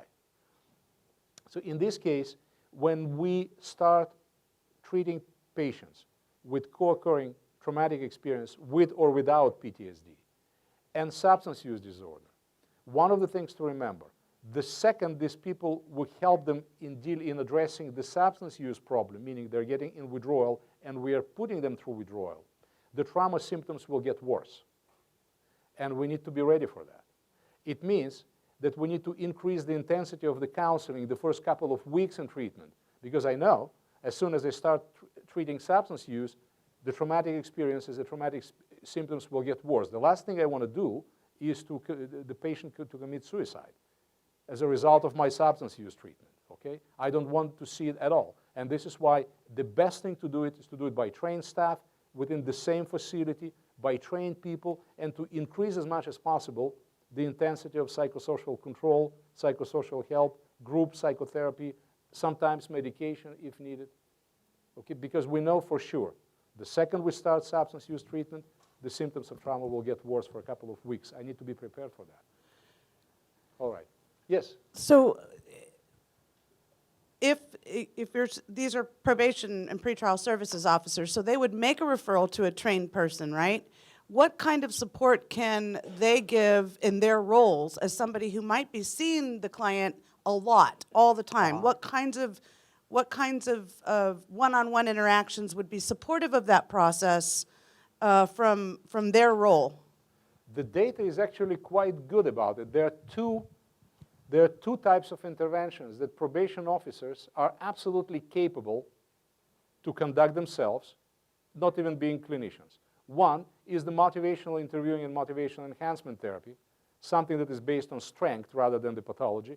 Two, some of the fundamental, relatively simple skills in cognitive behavioral therapy. And three, the best thing to do is to combine the two. And probation officers are perfectly capable of doing that. Tons of research on that, tons of studies. These are talented people. So what? They're not clinicians. Big deal. They can be trained in using these simple strategies, and that would be significant support for the patient, even though the patient is in a kind of professional treatment. I've been training probation officers in different parts of the world when probation or something like probation departments are not allowed to hire or contract out treatment services. So they had to do it themselves. This is the way the probation system functions in Italy and in Israel, in Norway. The only way to do things to make it happen was to train probation officers how to utilize some of the therapeutic skills, particularly motivational enhancement, MI, motivational interviewing, and cognitive behavioral. And guess what? These people did phenomenal job. Phenomenal job. These are smart, talented people. Give them a little bit of training, mentoring, and coaching. They will do it themselves. You don't need a PhD psychologist. You don't need a PhD psychologist for that. They're perfectly capable to do that if you give them the opportunity. Okay. So,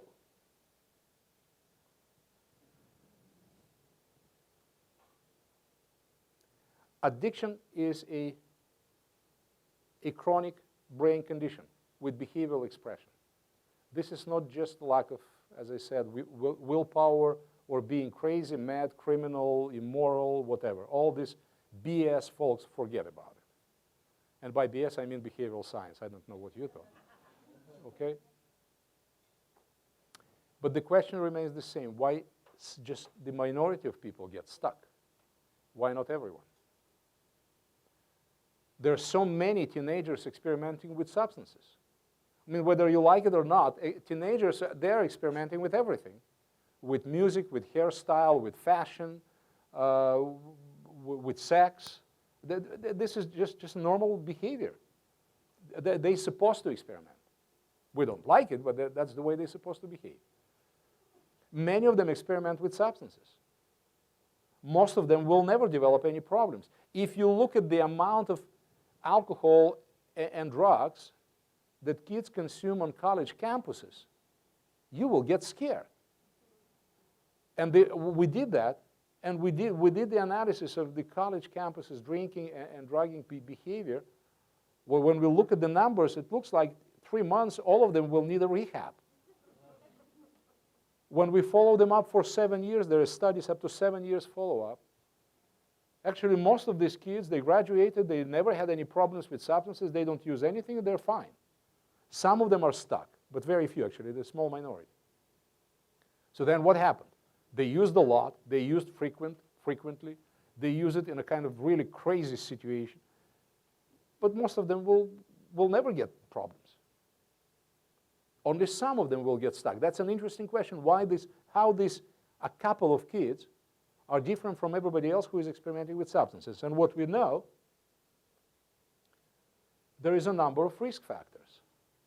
One of them is genetics, and I will tell you a little bit more about genetics. We talked about trauma, a major risk factor for the initiation of substance use. And if the trauma has not been addressed, it would be very difficult to treat substance use disorder because this is just the expression. This is just the symptom of a major problem. In other words, if you have somebody with a brain tumor, Tylenol probably will help to reduce the intensity of a headache, but it doesn't solve anything. Okay, so in this case, any kind of childhood trauma could be a additional problematic factor that we need to take into consideration. Some of the pre-existing mental illnesses, particularly addiction, attention deficit disorder, with or without hyperactivity, not uncommon, particularly if not treated, actually results in substance use. By the way, Do you know what ADHD means? Do you know that for treatment of ADHD, we're using Ritalin, methylphenidate, which is amphetamine-type substance? Do you know that? There is a lot, I just want for you, this is not the subject of this conversation, just for your information. There is a lot of anxiety and a lot of conversations that if you start treating kids with ADHD with Ritalin, that will increase the chances that they will continue using amphetamine later in life. Have you heard that? Total BS. Just the opposite. The multi-center studies, 2 multi-center studies in 11 countries, all of them show exactly the same thing. If you do treat ADHD early enough, and if you do it correctly, it actually will decrease the chances for amphetamine use later in life. So I just want you to know this for your personal information, something that pretty, very pervasive point of view about Ritalin treatment. By the way, with adults the same, because there are adults with ADHD as well. And the Ritalin could be used in adults as well. And it does not increase any chances that the person will continue using amphetamines any further. Actually, it does decrease the chances. What about Adderall? Pretty much the same. If the condition is correctly treated, then it will decrease the chances for all sorts of problems. And Adderall is quite similar to it. It's a combination of amphetamine-type salts. Yeah. All right. Here is the a little bit about genetics. Have you heard anything? What do you know about genetics of substance use? Now, let me ask you. It's my time to shut up. What do you know? I'm sure you read things, hear things. Yeah, what do you know about it? Sometimes people have a family history of alcoholism or something like that. Yep. Those particular circumstances play in genetically, so that way you have you're more predisposed to develop that same type of dependency. Okay. Good. What else? What else do you know about genetics?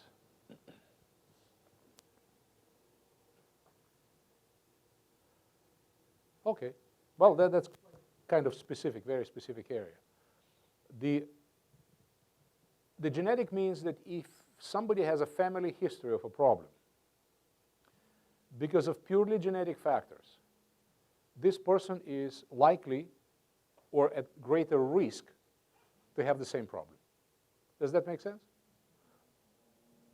We know that in drug and alcohol addiction, in the area of substance use disorders,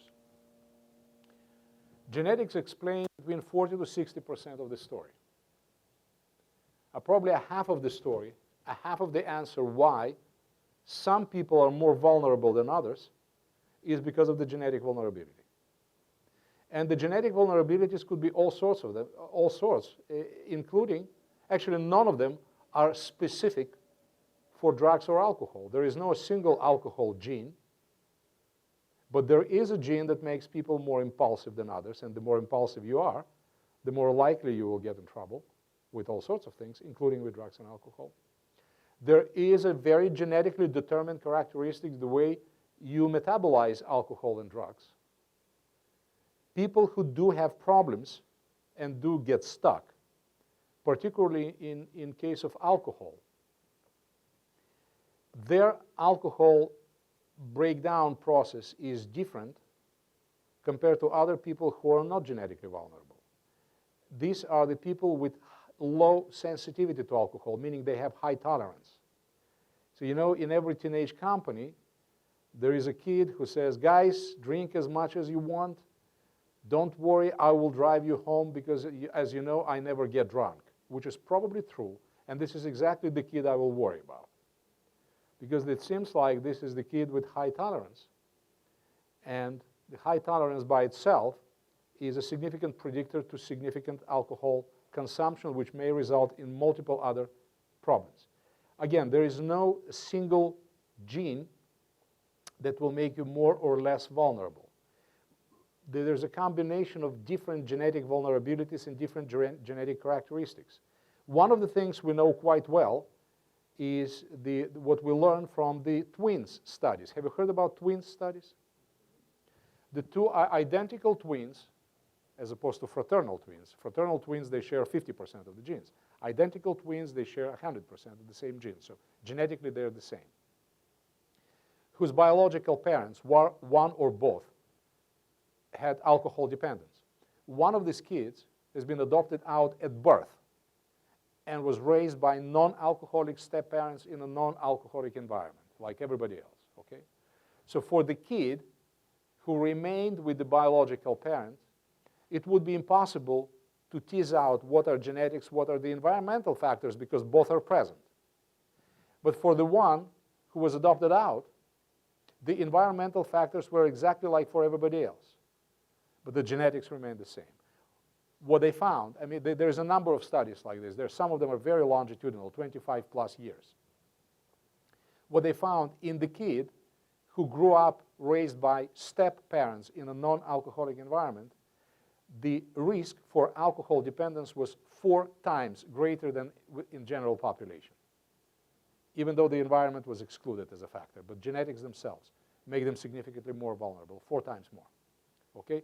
So the genetics, they do play significant role, but here is the thing.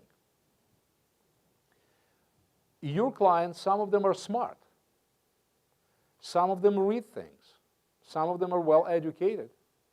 And you may hear things like saying, listen, officer, what do you want from me? You want me to stop using drugs? Don't you know that I am genetically ill and my D5 dopamine transporter gene is, which is true, dopamine transporter gene is damaged, and this is not my fault. It runs in my family, and now you want me to stop using? Are you nuts? Have you heard these kind of things already? Not yet, but you might. You might. So in fact, if you hear something like that from the formally scientific point of view, the person is telling the truth. Because we do know the vulnerability, we not just know the vulnerability, we know what parts of genetic apparatus is involved. We also know that why you have 2 kids with no exposure to marijuana, both are 15 and pretty much the same health. They got exactly the same amount, exactly the same marijuana. One is having fun, another one is throwing up. Have you heard these kind of stories? Okay. Exactly the same substance, very similar kids, 2 completely different reactions. Because we know that the response to cannabis is actually regulated by the cannabinoid receptor in the brain, which activation is genetically determined. So some of them with short allele. Do you still remember biology classes? The piece of the chromosome that with the DNA, we call them alleles. They're short, they're long, they're valine, methionine. That will be on your test, don't worry. Okay. So the kid who has 2 short parts of the chromosome, this is the kid who will probably throw up because the cannabinoid receptor is inactive. But the kid with 2 longs will experience a lot of fun. Guess what is likely to happen? How likely it is that this kid will repeat the same experience? Of course it is very likely. Of course it is very likely. So this is the kid who is genetically more vulnerable. I'm not saying that this is the kid who will develop dependence. I'm saying this is the kid who is likely to repeat the same experience. And then, with all other factors, there might be some problems. So we know from the genetic perspective it does exist, and people who do develop dependencies, they are genetically vulnerable, and they're quite different from others who don't. But hear me out here. In the whole area of medicine, both physical and behavioral, there are many conditions that have some genetic component. They're divided into 2 big groups. One is genetically determined condition, and another one are genetically influenced. Genetically determined condition means if I'm so unlucky that I got pathological combination of genes typically from both parents, and typically these are recessive genes, if I'm so out of luck that I got this from both parents, no matter what my lifestyle is, no matter what my education is, whether I exercise, no matter what my nutrition is, I will develop symptoms and I will develop this disease. Okay? Example, cystic fibrosis. Have you heard about the lung disease, cystic fibrosis? Well, that's a genetically determined condition. These are kids who are so unlucky they got 2 recessive genes from both parents, ba-bam, canceled Christmas. There is nothing I can do. Okay?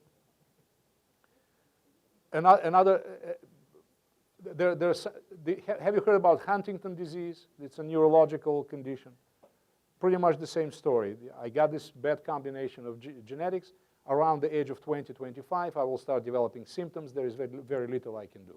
The same is similar, the same process is typical for some blood conditions. So these are genetically determined conditions.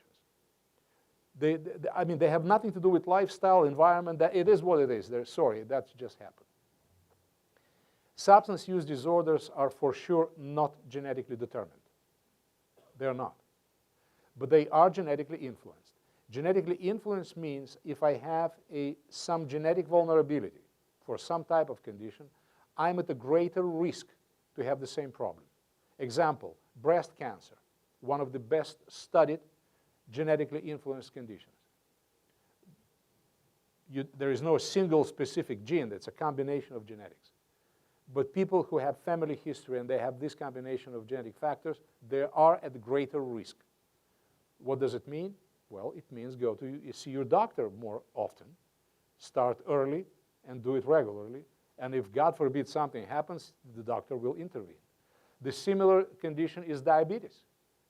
Somebody with a family history of diabetes, you're more vulnerable. You're more at risk. Well, pay attention to what you eat, control your weight, preferably don't smoke, and control your blood sugar more often. It's pretty much possible that you will be fine for the rest of your life, but you're just at greater risk. The same for hypertension, the same for asthma, the same for some other form of cancers. Okay? So the genetics do not determine the onset of the disease. But people who have this genetic vulnerability, they're more likely, they're more at risk to develop the problem. Folks, even if you have all of the genetic vulnerabilities to develop alcohol dependence, and for some reason you decided not to drink, guess what happened? You will never develop alcohol dependence. Should you decide consciously, yes, I'm more vulnerable, I am not going to drink. Does it help you should you decide to use amphetamines? No, it doesn't. It doesn't. That would be a bad idea. Okay? So do you understand what I'm saying? So when you have a client telling you, what do you want me to do? You want me to recover? Don't you know that I have dopamine D5 transporter gene damaged? Which is frankly accurate, factually correct. In this case, now you know that these are influenced, not determined conditions. Yes, some people are genetically more vulnerable, and from that perspective, this is not their choice. Exactly the same way like people with diabetes, they're not responsible for their genetic vulnerabilities, but in many ways, they're responsible for their behavior if they want to avoid the trouble. Meaning, control weight, exercise, check your blood sugar, pay attention to what you eat, and this kind of thing. So people with genetic characteristics making them vulnerable for substance use disorders, yes, they're not responsible for them, but they still have some degree of responsibility for their behavior if they want to get better, and with help. It's not their choice. I told you, the brain is strict. The brain is rewired. They cannot make just voluntarily choice. Yes, I will stop using drugs, and I will never use drugs again. They're just incapable of doing that. If they do have already dependence, they cannot do it. The continuation of drug use is outside their voluntary control. But with treatment, with good quality treatment, over time, they will be able to regain control back and stay in recovery. Are they vulnerable for, is there a risk for relapse? Yes, there is. Exactly the same way like risk for relapse for people with diabetes or people with high blood pressure. Yes, there is. And the chances are greater compared to somebody who doesn't have dependence. But is the relapse absolutely necessary to happen? No. No, you can delay it. You can make it less impactful. There's so many things we can do. So people in general are not responsible for their genetics, but in a large way, they have some level of responsibility for their behavior if they want to get better, although they cannot just say no. Do you remember Nancy Reagan, just say no crap? Well, and you know the effectiveness of it, okay? The people you're working with, they're just not capable of doing that. And I will tell you a little bit more about it later today. Okay. All right. There is a number of psychological vulnerabilities that put people at a greater risk for substance use disorders. Do you remember Johnny? Well, that's what Johnny experienced. low self-esteem, some of the temperament issues. Low self-esteem, some of you have been in this field long enough. There was significant, maybe some 15, 16 years ago, there was rapid development of low self-esteem building programs around the United States. Meaning treatment programs were funded by the federal government with the focus on self-esteem. Many of them were faith-based, religious-based, but the focus, the main idea was if we build more self-esteem in people, that will help them to stay out of criminal world and out of drug world, because the idea was the people commit crime and they use drugs because they have low self-esteem. So if you bust their self-esteem, these problematic behaviors will stop. These programs have been evaluated very carefully. Yes, low self-esteem does have some involvement in the drug-taking process, particularly at the onset of substance use. However, the programs, the treatment interventions that are single-focused on self-esteem building, particularly in criminal justice environment, I'm not talking about just typical community-based treatment, programs that work with people who are under judicial supervision or criminal justice supervision. Well, the only outcome of single-focused self-esteem building programs, you have the same criminal who just feels good about himself, but that's about it. This is not the outcome that I would consider positive, okay? So the self-esteem is something that does have something to do with the onset of substance use. Just be careful when you refer somebody to treatment and the treatment provider tells you, yes, our paradigm is building self-esteem in people, so find a different place to refer the person. So this is a BS program, okay? It's behavioral science.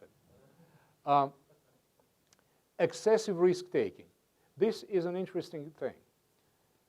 Teenagers, they do take risks. Again, this is exactly the time when people take a lot of risks. The excessive risk-taking is the key word here. Some people like bungee jumping, other people don't like bungee jumping. I don't, but some people do. Teenagers, if they bungee jump, it doesn't make them excessive risk-takers, but if you have a kid within the bunch of teenagers, one kid who says, I want to bungee jump from Golden Gate Bridge, blindfolded with my hands, that's something more than you should expect, okay? So this kind of excessive risk-taking, even from physiological standpoint, it shows that probably there is some low level of serotonin in the brain, and people who have low level of serotonin, they are looking for different types of activities to get engaged, to increase their serotonin levels so they will feel comfortable, they will feel emotionally well. By the way, this is one of the neuropharmacological, neurophysiological tests for Navy SEALs. So when you have people who are applying for Navy SEALs, you really want to know why. The last thing you want to do is to get a Navy SEAL psychopath with impulse control problem under those circumstances, with that amount of training, do all sorts of crazy stuff, because he will put the whole platoon at risk. So you want people who have low serotonin level, low skin conductivity, low heart rate, very good decision making, or you will train them. So you really don't want a psychopath, but you do want somebody with low serotonin level. So, and this is the reason, one of the reasons why this person is looking to become a Navy SEAL, because that will make them physiologically normal, psychologically stable. I have friends who are Navy SEALs, and I work with them. That's a really interesting bunch of guys. Really interesting bunch. None of them fit any criteria of antisocial psychopathy or antisocial personality disorder. Very rational, very calm, very analytical. So you really don't want a psychopath in this position. Absolutely don't. And they could have all sorts of impulsive reactions, but impulsivity is not a good thing for this type of profession. Okay? So the high impulsivity is actually a very big problem. And it could be a significant problem. And impulsivity, by the way, is genetically determined. Then over time in our life, we'll learn ways how to control our impulses and suppress them and not to act on the impulses. But for teenagers, it is difficult. Okay. There is a number of factors that are in our environment. The community disorganization, peer pressure, all of these are environmental factors. Folks, there is a common belief that teenagers, because teenagers, this is usually, as I said, people who start using drugs. The onset happens around the teenage. And they're doing that to feel good, which is possible. In many places around the world, I have seen teenagers, particularly when I worked for the UN, and I traveled, I still traveling extensively, but I traveled extensively at that time, and usually to places that you don't want to be anywhere near those places, okay? And I've seen teenagers, drug users in Somalia, in Nigeria, in Afghanistan, in Pakistan, in kind of strange places. You don't want to go there. In many instances, and I can show you pictures, I have them in my computer. In many, many instances, teenagers start using substances just to survive. It has nothing to do with getting high or having fun. This is the only way to survive under the conditions that you can't imagine. They do exist. By the way, they do exist in the United States as well. Maybe not to the same extent and not the same visibility, but they do exist here too. But around the world, yes, some teenagers, they start using to get high and to have fun, and they enjoy it. In many instances, the mechanism that results in the beginning of substance use has nothing to do with having fun or getting high. This is the only way for these kids to survive. I've been in the camp of kids, soldiers in Somalia. These are 14, 15 years kids, loaded with amphetamines, given by the adults, with that big machine guns, and they're on a binge, amphetamine binge, so they will fight longer, they will eat less, they will sleep less, and they will be more aggressive. This has nothing to do with fun. I mean, nothing to do with fun or just getting high. This is the only way for them to survive, all right? So let's be mindful when you work with teenagers and you know that teenager is using substances, it does make sense to find out where this teenager is coming from and what are the circumstances, the life circumstances around this kid. Because you may find that actually the drug use has nothing to do with just having fun. It's not fun at all. Okay. A couple of more things relevant to the environment. Community disorganization. Well, community disorganization, there are different dimensions. There are totally disorganized communities, like if you go to Pakistan or some of the Southeast Asia countries or some of the African countries, I mean, some of the communities, they just don't exist. They're total disorganization.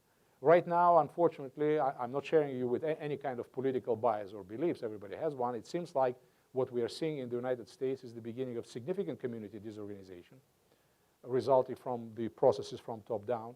And I'm afraid it will continue regardless who the next president is. I'm afraid we're at the beginning of a significant problem that will continue for decades because it has happened before.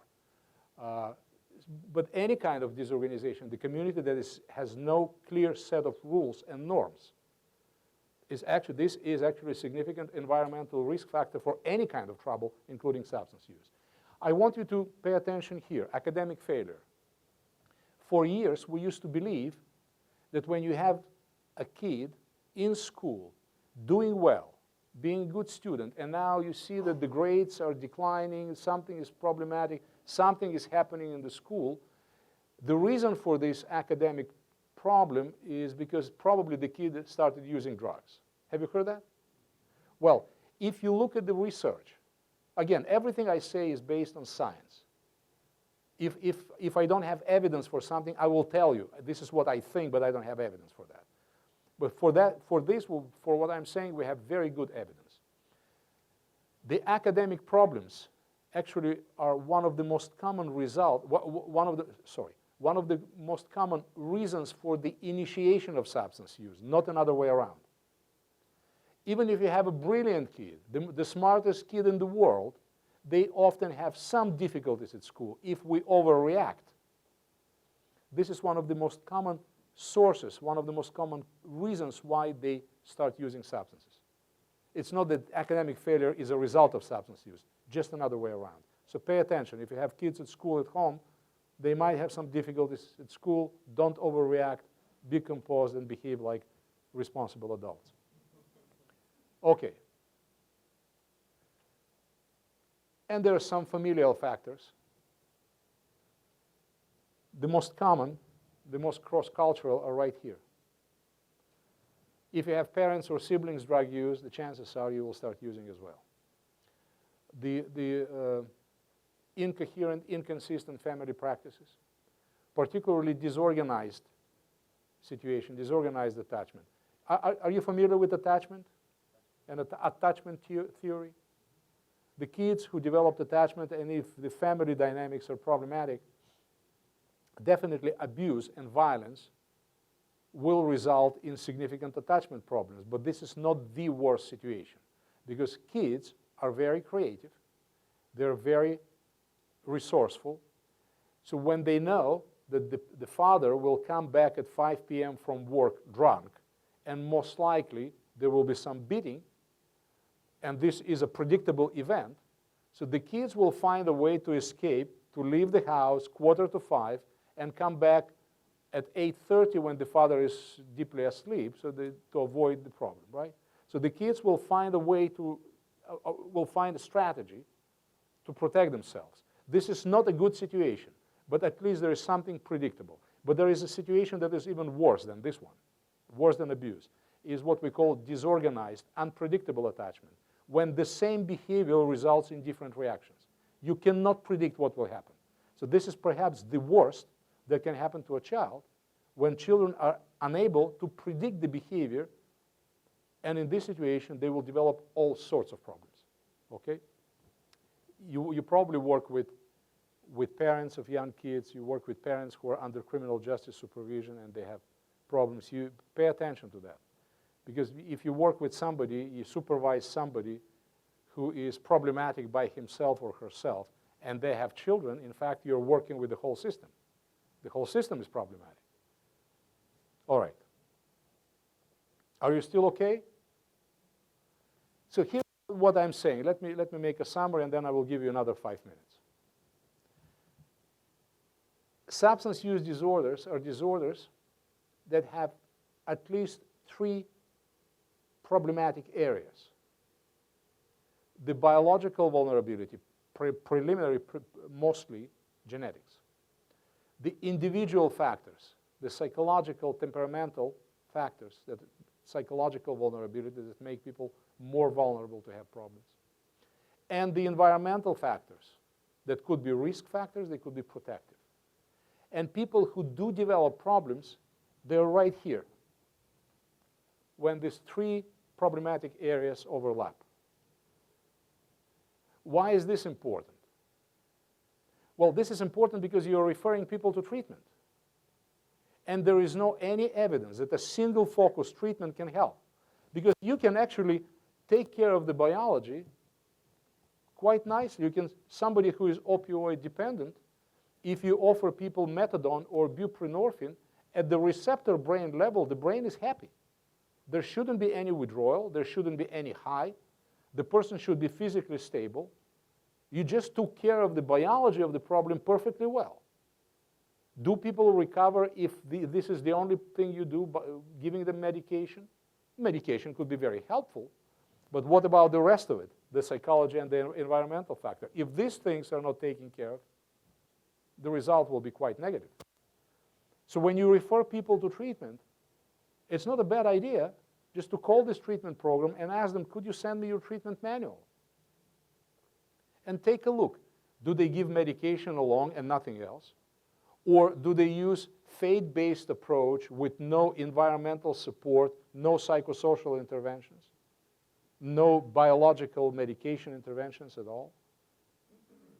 Or is there any evidence that this treatment provider actually is capable to use different strategies to address different levels of dysfunction at all of these 3 levels? Hopefully, this is exactly the case. Do you understand what I'm saying? That is always a good idea. If I was you, I would ask the provider you're referring to, send me your treatment manual and take a look at it. Or just tell me what your treatment is like. And then you will be able to make actually an educated decision. Is this a really good provider you can rely on and send your clients to, or maybe you would rather avoid dealing with them because what they do is a BS. Unfortunately, it happens. Okay? 5 minutes and we will continue, okay?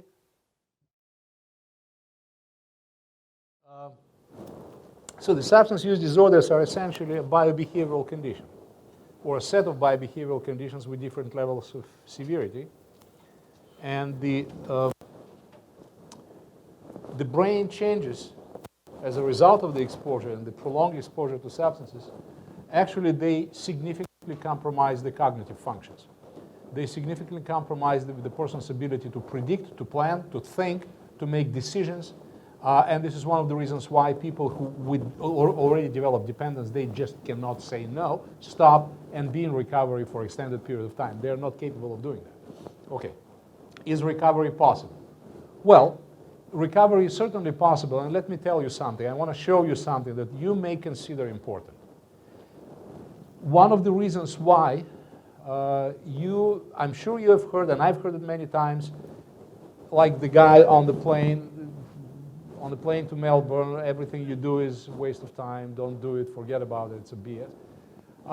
We're just evaluating and we are judging the effectiveness of different interventions in a completely wrong way. So the problem is in our heads. The problem is not in actually the treatment effectiveness. The problem is in our attitude. And let me tell you something about it that might be useful. Substance use disorders are chronic conditions versus acute. You know what acute condition, broken bone is acute condition. Appendicitis is an acute condition. Substance use disorders are chronic conditions with a tendency to last long time, probably forever, and some tendency to get better and worse, some tendency to reoccur. Exactly the same like many other conditions in the physical general health area, like diabetes. Diabetes is a chronic condition that is genetically influenced, with significant behavioral component, metabolically influenced, environmentally influenced. The same is valid for hypertension. You know what hypertension means? High blood pressure. People with hypertension, this is another chronic condition. People do get better, and we have quite effective treatments for hypertension and for diabetes, but there is a tendency for these conditions to reoccur. So if things get worse, I will increase the intensity of treatment, we'll put it back under control, and we'll continue. It's pretty common sense. All of these conditions, I think you will agree with me, these are all illnesses. They're chronic, and they're influenced by a large number of factors: biological, genetic, behavioral, environmental. Okay? And we don't have cure for diabetes. We don't have a full cure for some forms of hypertension either, but we have a lot of effective treatment strategies. People with diabetes can live for decades and be very, very functional. We cannot cure diabetes yet. The same way we don't have a cure for already developed substance dependence, but we have very effective treatment strategies, and people could be functional for the rest of their life pretty well. And there are thousands of people who are in recovery, and then they're doing quite well. Well, now, I want you to pay attention to this. In case of hypertension, particularly early, when the person was just diagnosed with hypertension, high blood pressure, this is the percentage of people who do exactly what the doctor told them. Less than 60%. Isn't it interesting? I mean, you just got diagnosed with something quite serious, and people don't do, at least not initially, people don't do what they've been told. Why? Because we don't like to do what we have been told. None of us does. We just don't like to do what we have been told. And when we are told to do things, we will resist. It's a normal human behavior. It's a normal human reflex to push against something that pushes against you. And by resisting, I'm not saying getting in a wrestling match. We're using all sorts of strategies to resist something that we know we should do, but we don't like being told to do. I'm not asking you to answer this question, but just think about it. Has it ever happened to you to lie your dentist about flossing? It's pretty complex human behavior. It's not just lying for the sake of lying. I do understand that many of your clients are less than truthful. I understand that. and I appreciate that. But just by saying or calling it a liar, that would be simple and that will be factually accurate, but there is a significant rationale behind that. Why people are not less than truthful under many circumstances, particularly in the type of interactions that you're having with your patients, with your clients, okay? So if we go back to the hypertension example, most people don't do what they've been told. And if you look at the relapse rates in 12 months, actually 50 to 60%, more than a half of them, will need another treatment within the 12 months period of time, meaning they will relapse. If you look at the diabetes situation, it's pretty much the same picture. Most people, early after they've been diagnosed with diabetes, most people don't do what they're supposed to do. They don't exercise, they don't keep on a diet, they don't take the medication if they've been prescribed medication, most likely. But they don't do it. How many of these people get worse within the 12 months period? Approximately a half of them. So they will need another treatment. Pretty much the same picture in case of asthma. Adult onset asthma in children is different. Pretty much the same picture. Almost 80% of them will relapse within 12 months after they've been diagnosed, and they will need another treatment. So it's not uncommon. It's actually very common. These are the rates of relapses. So the rates of relapses in patients, in clients with substance use disorders are very comparable to the rates of relapses in patients with hypertension, with diabetes or asthma. Pretty much the same number of people will relapse within 12 months. It's pretty much the same effectiveness, treatment effectiveness in substance use disorder treatment like in any other treatment in physical, biological medicine when we treat patients with chronic conditions with the tendencies to reoccur, like hypertension, cancers, or diabetes. The effectiveness is pretty much the same. If you look at the data around the world, the data is very consistent. The effectiveness is pretty much the same. Well, the question, and these are the most important relapse risk factors for hypertension and diabetes. People don't do what they've been told, at least not initially. Low socioeconomic status is a major risk factor for relapse. Low family support or any kind of psychosocial support, and psychiatric comorbidity. Please pay attention that the severity of diabetes is not among the most important factors for relapse. This is a factor, but these are the 4 factors that actually predict the likelihood of relapse. If you take out diabetes and replace it with substance use disorder, you will see exactly the same picture. The factors are exactly the same. So then the question is, why nobody is questioning the effectiveness of hypertension treatment? Do you have relatives with hypertension, with high blood pressure? Are they on medication? Do they exercise? Well, some do, some no. But do you question the effectiveness of their treatment? Do you see that their blood pressure is relatively under control? Nobody does, because this is an effective treatment intervention. We can treat people with high blood pressure quite effectively for a very long time. No one is questioning the effectiveness of hypertension treatment, but everybody is questioning the effectiveness of addiction treatment, and here is why.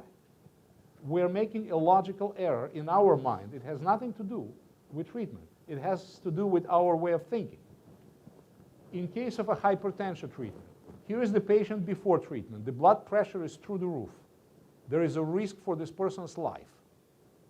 The high blood pressure, if it's not taken care of, could result in a significant problem or a number of significant problems. So the patient is here before treatment with very high blood pressure. Now the patient ended up here in treatment, and the chances are, considering the treatment methodologies and a variety of different treatment options that we have, the chances are I will put the blood pressure under control very quickly. Within the next couple of days to a couple of weeks, I can almost guarantee you that the blood pressure will be steady, under control. And then for some reason, the patient left treatment or the treatment had stopped, for whatever reason it could be. What are the chances that the blood pressure will go up again? Quite significant. Quite significant. So in this case, The fact of relapse, right here, is considered as evidence of treatment effectiveness. And people say, you see, Johnny, when you did what the doctor told you, your blood pressure was fine. Then for some reason you decided not to do that.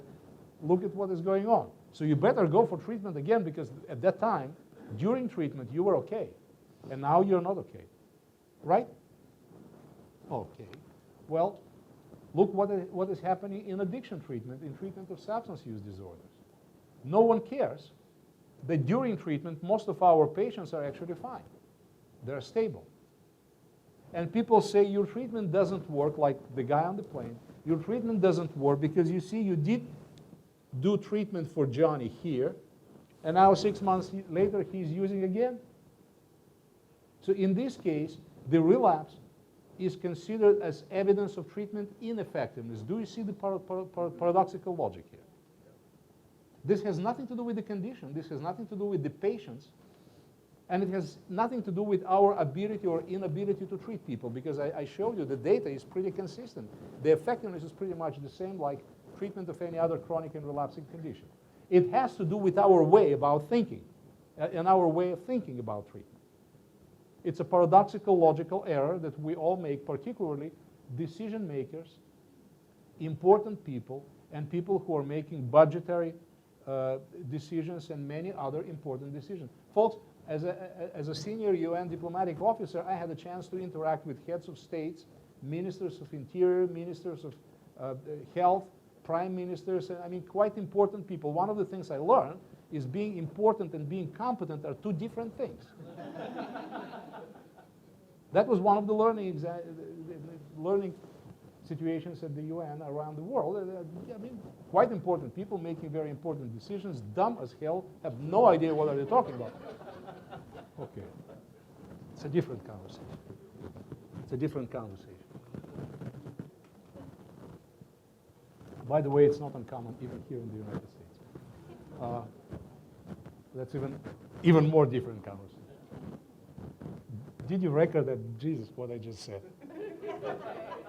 I forgot he is filming. I forgot he is filming. Okay.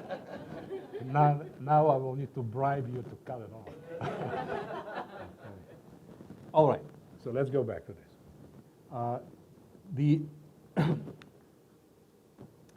One of the problems, one of the reasons for this irrational logic is because we are trying in our thinking, and particularly the decision makers' thinking, and in general population thinking, we are trying to apply the acute care philosophy to a chronic care problem. We can't do that. This is what happens when somebody breaks a bone, which is an acute situation. The bone is broken, I will do treatment, most likely will be intense medication, surgery, no surgery, whatever. There will be some intense treatment episode. Most likely the person will heal, everything will be fine, there will be some period of physiotherapy, and then the treatment will stop. There is no reason to continue treatment, right? If 6 months later there is another episode of broken bone, I will do exactly the same. I will do treatment, I will be as aggressive as possible, I will try to help the person to recover as quickly as possible, but that's a different episode of treatment. Between the two episodes, there is no reason for treatment. The person is fine. Does it make sense? Well, that's what we call acute treatment philosophy. Totally inapplicable. A total nonsense if we try to apply it to a chronic care condition. Can you imagine somebody with high blood pressure, you just found the medication that works fine with minimum side effects, with best therapeutic effectiveness, and cost effectiveness. The person is fine, the blood pressure is under control, the person is out of immediate danger, everything is fine. Do you think anybody in normal mental health condition will consider stopping treatment? Doesn't make any sense. I just found out what works. I will continue this. The patient may or may not be totally agree with me. I will try to work with the patient as much as possible to continue what we just found works. I will continue. It will never cross my mind to stop treatment. That will be considered a malpractice on my side, rightfully so. In case of addiction treatment, substance use disorder treatment, we send people for 28 days program. Why 28 days? I have no idea. as if it's a PMS. I mean, it's why it's 28 days? Does anybody know why? I don't. We send people for 28 days treatment program. We have no idea what exactly is happening because treatment people say they're doing things that they don't necessarily do. In some places they do. There are very good treatment programs, not everywhere. And then what happens? And then they discharge the patient, the client, and treatment typically stops. And then, a couple of weeks later, everybody is surprised that the client is relapsing. What a big surprise. You could have never predicted that will happen. You could have predicted if the client had a hypertension, that if you stop treatment, the blood pressure will go up. But what a big surprise that the patient is relapsing. Of course, if we stop treatment, that is what most likely will happen. This is exactly what's happening in our considering the current treatment system. I'm not saying that the treatment should be the same for the rest of the life. There are different treatment options. There is a variety of different changes. There's a continuum of different interventions available. When the symptoms and the condition is pretty severe, I will be as aggressive and I will do very intense work. When the person is more compensated, more stable, both biologically and psychosocially, the intensity will go down. There is no reason for heroic actions.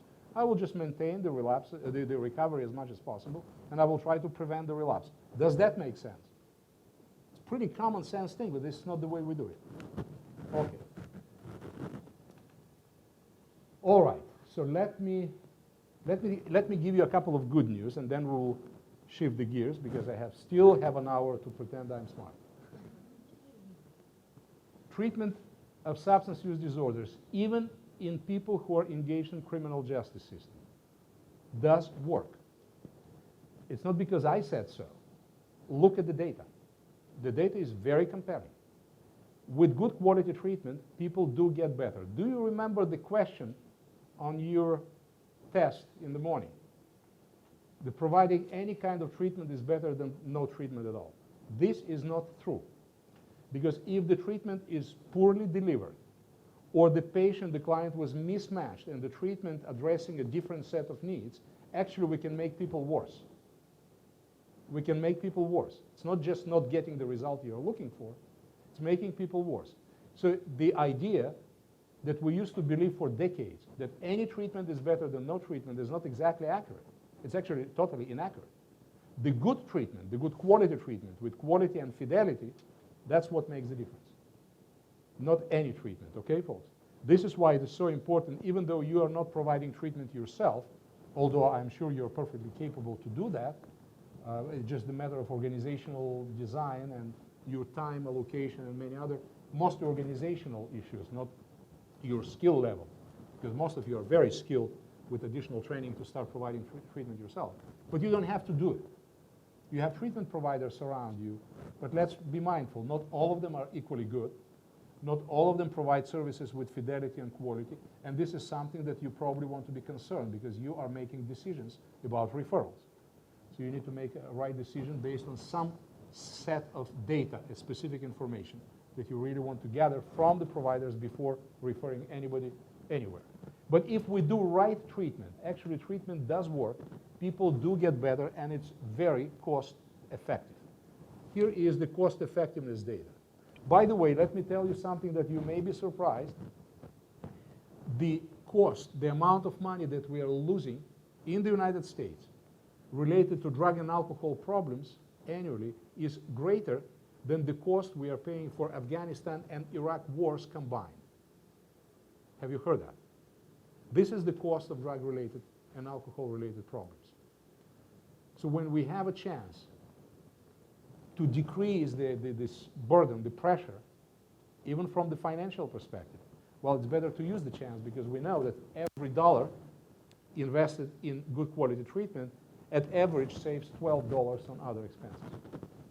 It's, even the worst banks in the world would consider it good return. The most greedy Wall Street banks will consider 1 to 12 a good, very good investment return. So this is what we can accomplish if we do it well. This is the condition, if we do it right. Okay. All right. So now let's talk about criminal justice. Before doing that, Questions, comments, ideas, thoughts? I really want to hear something from you now.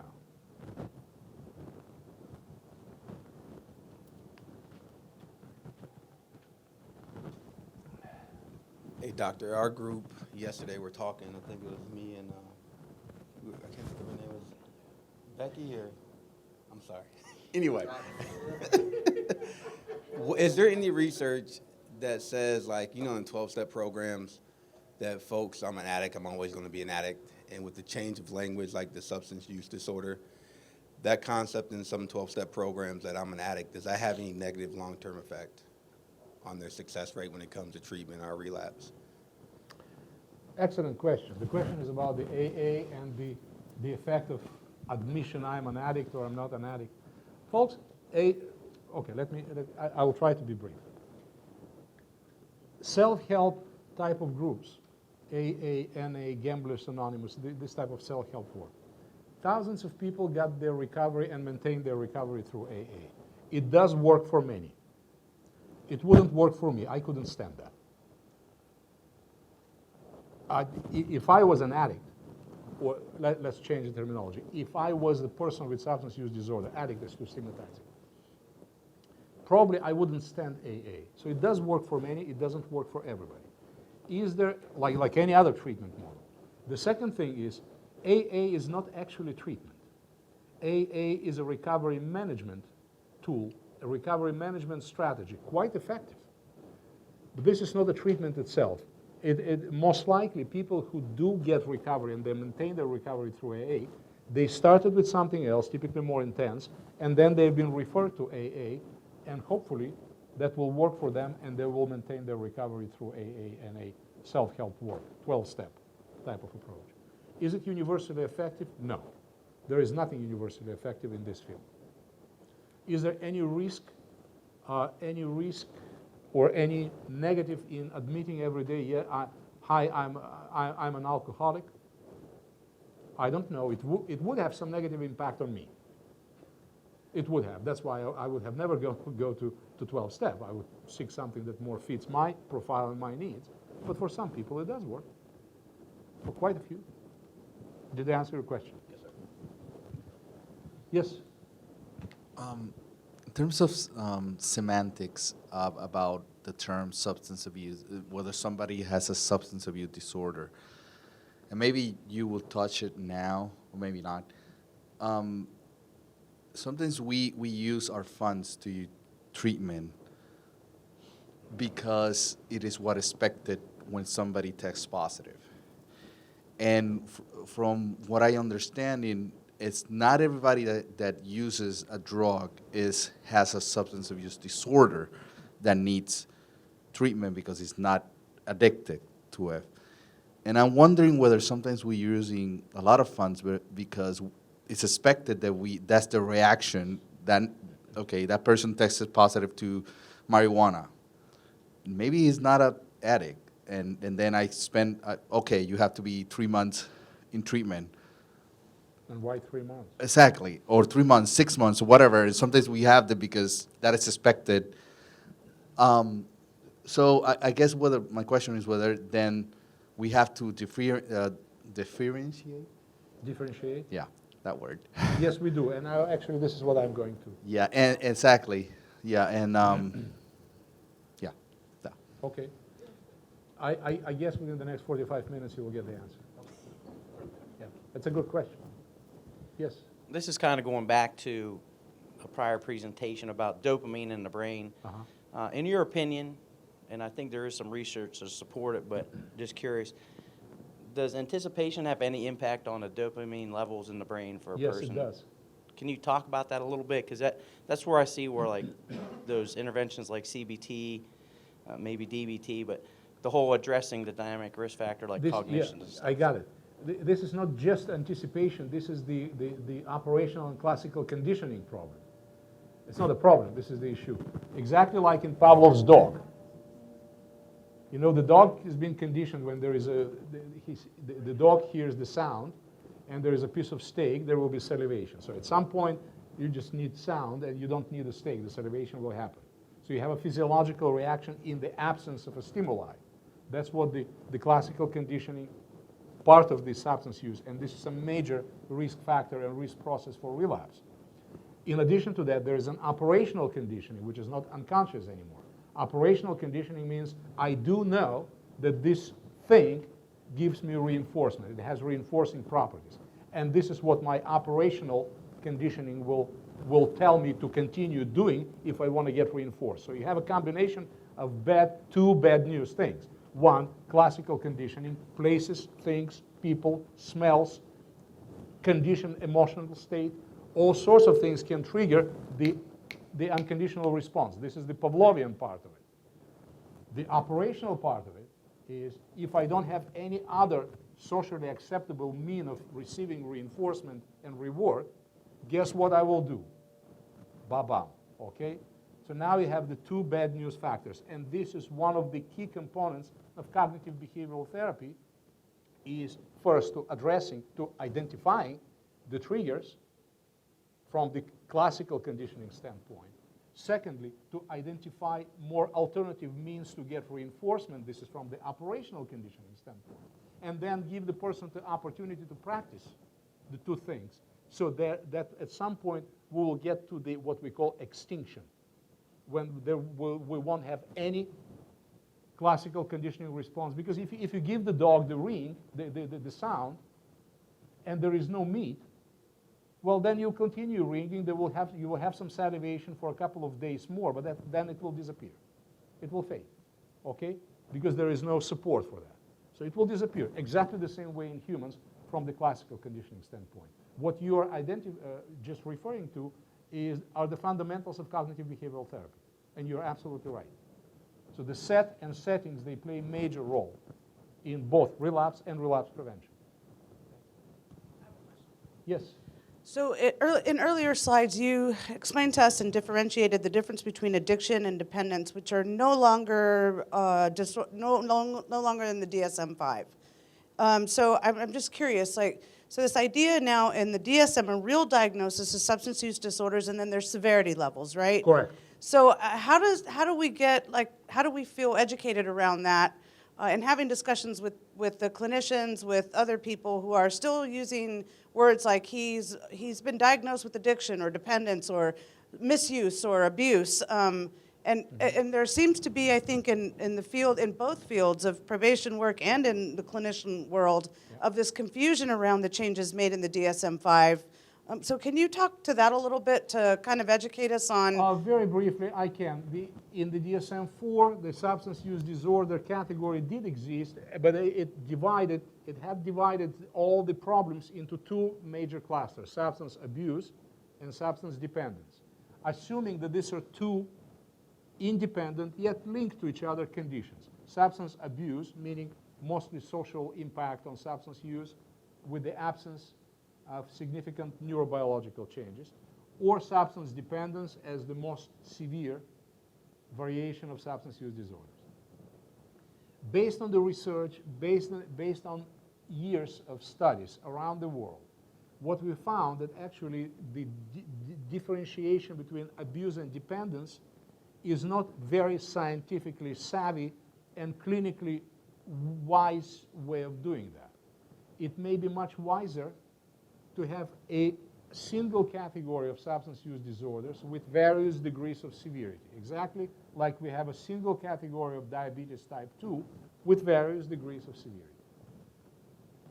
Does that make perfect clinical sense? Yes and no. There are many people who found some disadvantages in the DSM-5, and I'm one of them.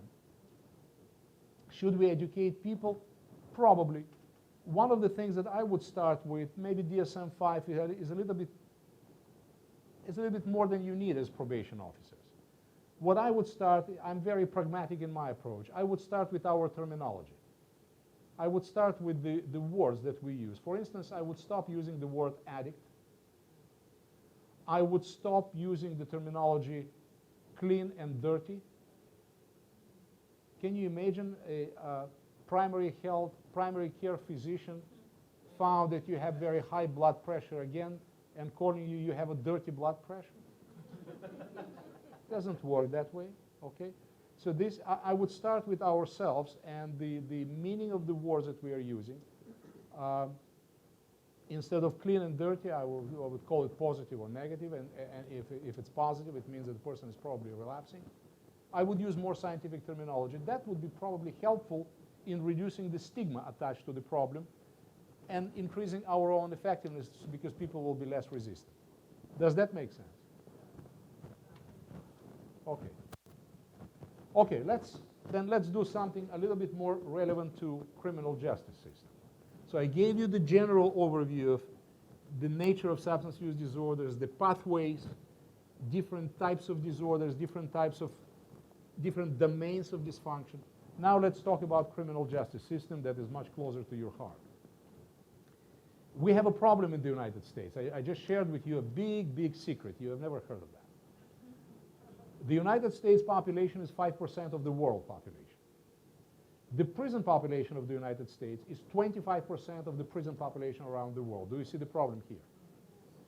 And if you look at the criminal justice system in general, the system is overwhelmed. Overwhelmed both community corrections and custody corrections, particularly custody corrections, overwhelmed by the number of people and the severity of problems these people are experiencing, particularly substance use and mental health, and typically the combination of the two. Okay. So this is, if you look around the world, the incarceration rates, the average, the mean, is 144 people per 100,000 population. Look at the number in the United States. It's approximately 5 times more than the mean for the rest of the world.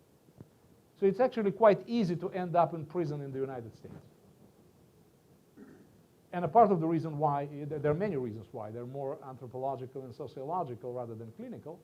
A part of the reason is there are very little filters before actually sending people to prison. If you look at the Canadian system or the system in Sweden and Norway, in Western and Northern Europe, they have so many filters before actually the person ends up in prison that people do end up in prison, but these are people who really should be in prison because they are probably quite dangerous.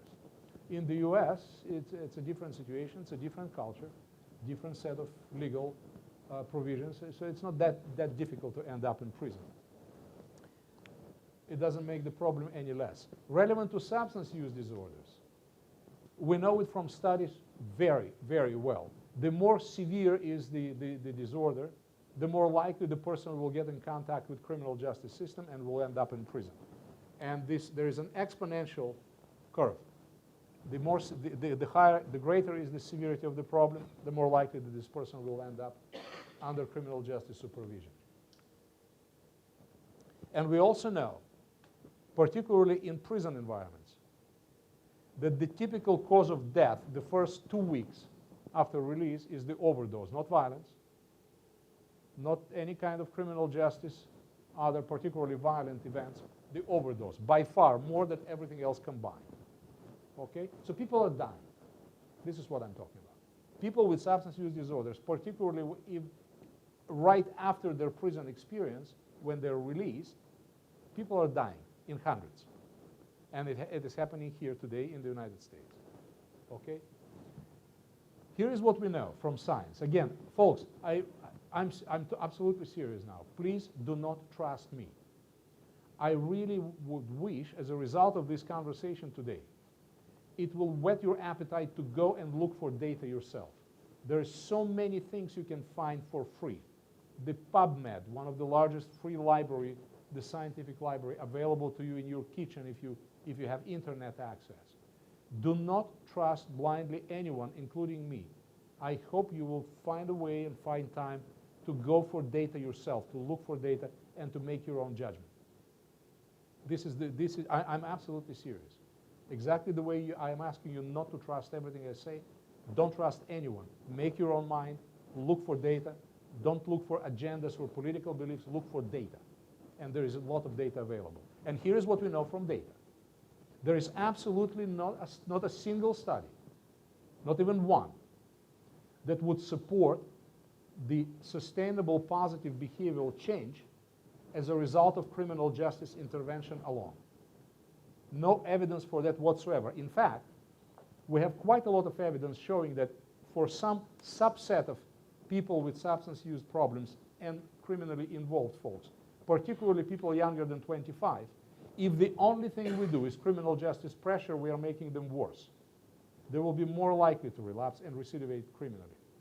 So there is absolutely no evidence that criminal justice sanction of any type alone may result in sustainable positive change. Not whatsoever. Go ahead, find one, and if you did, call me. I will buy you lunch. The reason is quite understandable, because with punishment or threat of punishment, you can suppress actually negative behavior quite effectively. Folks, you're all law enforcement people, right? You're all law enforcement officers. You know it better than I do. You can, with your training, with your authority, you can make people comply in 9 out of 10 cases in 5 minutes, right? Am I right? If the compliance is what you're looking for, you can make people comply very quickly. You can punish them, you can threaten them, you can do a lot of things. But in most cases, considering your position of authority as a law enforcement officer, you can make people comply very quickly. You don't need me for that. You know better how to do it. But here is the problem. And the problem is, what the hell am I doing? And the problem is, if the only thing you're after is compliance, most likely you will get it, and it will exist only as long as you have control over the person, with very predictable rebound back to the previous behavior as soon as your control fades. And we don't control people forever. Does that make sense? So the compliance is easy. You can do it. In most cases, you can do it. But this is not what I would rely on in terms of sustainable behavioral change. The goal, what is the goal of treatment in individuals who have a combination between criminal behavior and substance use disorders? Is the goal just to get them sober? I'm sorry, guys, making a sober criminal could be even more dangerous. This is not the goal of the intervention. Getting them into some level of recovery is a good idea. Definitely a good idea, whether it's full abstinence, total abstinence, or partial abstinence on methadone or buprenorphine, depends on the circumstances, the person's resources, and the severity of the problem. Getting them into recovery is a good idea, but this is not the only thing that I will be after, because one thing that I need to consider is the social impact, the public safety impact, whether this person will be likely to commit another crime or get involved in any kind of criminal enterprise again. So this is a combination of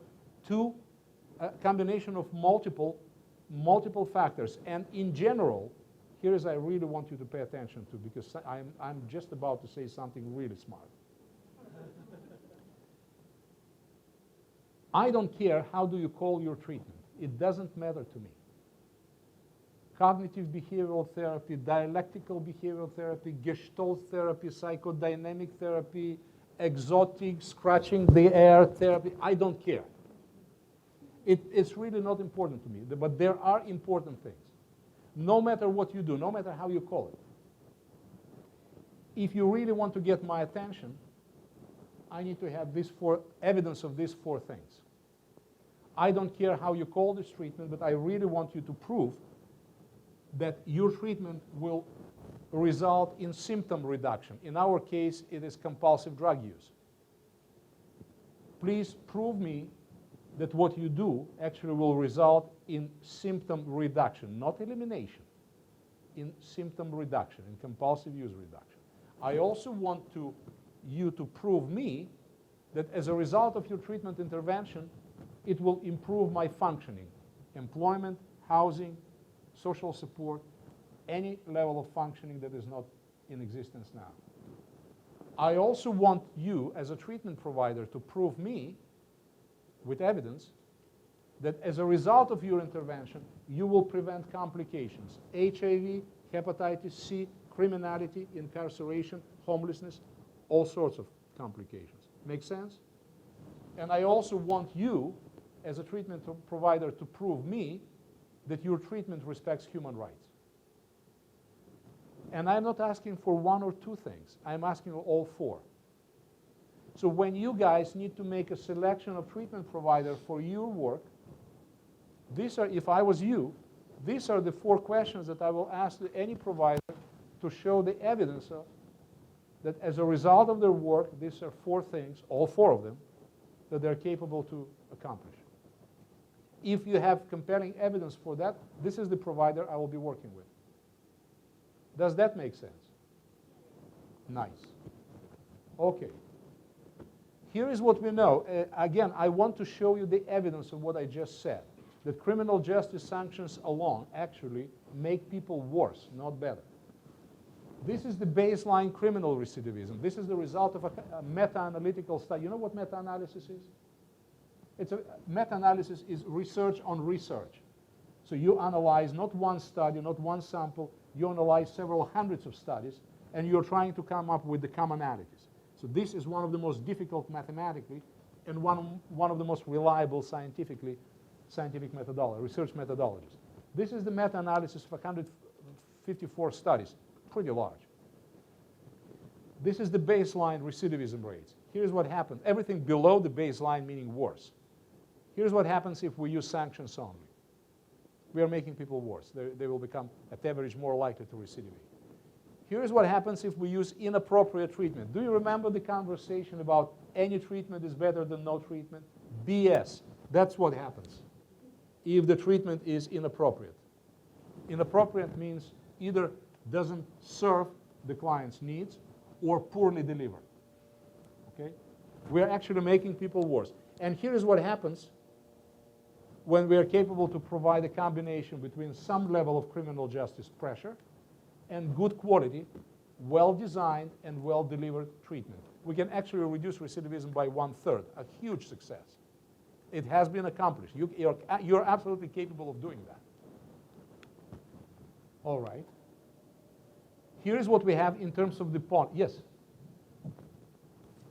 I was thinking about your earlier slide. I'm just wondering if you could say a few words about what actions or policies are indicative of respecting human rights? Like what should you actually look for? That's a very good question. Respecting human rights means you're not doing anything involuntarily. You can put as much pressure on me as you wish, and I will pretend I'm complying. And in my mind, I have a set of not necessarily erroneous thoughts, screw you, and I will stay away from marijuana for the rest of my probation time, and then I will smoke as hell when it's over. Okay? So the respect for human rights, in this case, definitely in the United States, we have quite a lot of protective mechanisms that will protect people from human rights violations, thank God. One of the best places in the world to pay attention to human rights. When I was in Vietnam they have a number of so-called O6 centers. O6 centers, they call it substance abuse treatment centers.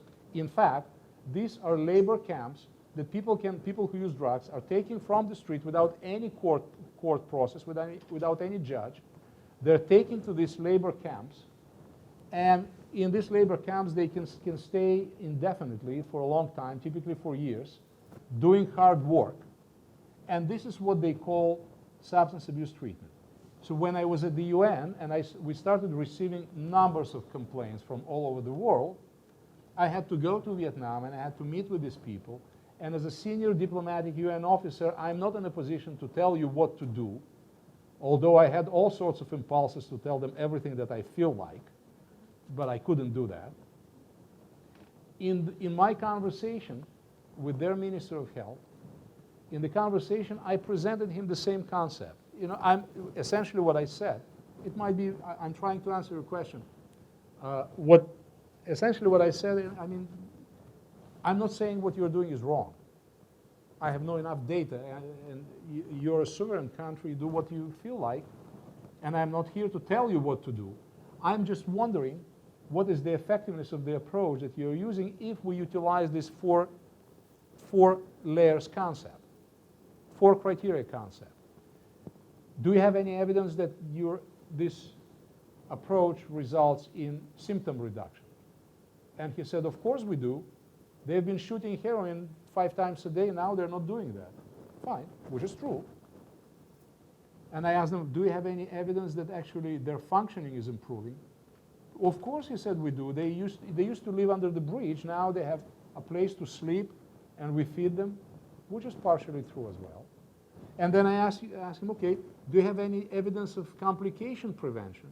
He said, yeah, they were all at risk for HIV and hepatitis C. Now they're not injecting, so the risk is significantly down, which is true. And then when I asked the fourth question, there was a long period of silence. And the fourth question, how about the human rights? So this is one of the components.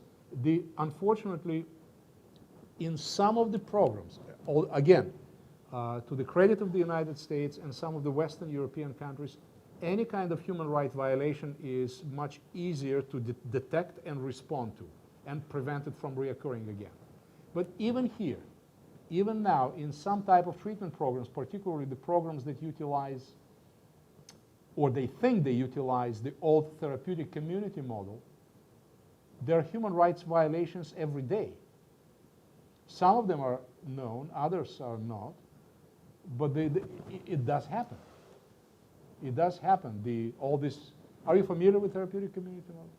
The encounter group, straight into your face confrontation, humiliation, all of these things that have nothing to do with the initial design of a therapeutic community model as the model for mutual help, mutual concern, and peer-to-peer support. Many of the TCs have been distorted into kind of crazy boot camp that has nothing to do with treatment. It's total craziness, but they still. This is one of the examples of possible human rights violations happening even now. Did I answer your question? Okay. All right. So let's continue. So in terms of the policies, relevant policies for different types of people with substance use and criminal involvement. This is the exponential increase in the intensity of supervision from simple diversion programs. Are you familiar with diversion? I'm sure you are. Through probation, through the drug court model, to the immediate flash incarcerations at the sheriff's department level, not terribly effective, but still it does exist, all the way to incarceration. Definitely the cost is exponentially higher. The cheapest are diversion programs. The most expensive are incarceration programs. From the public safety perspective, it's just the opposite. We are serving the two masters, the budget and the public safety. It's always difficult to do. When the person is behind bars, I don't have to worry about him or her for a period of time. Okay, but there is a huge cost associated with that. So it's really, we need to find a balance. What gives us the best public safety impact with as little cost as possible, so we're not going to spend all our money on building prisons.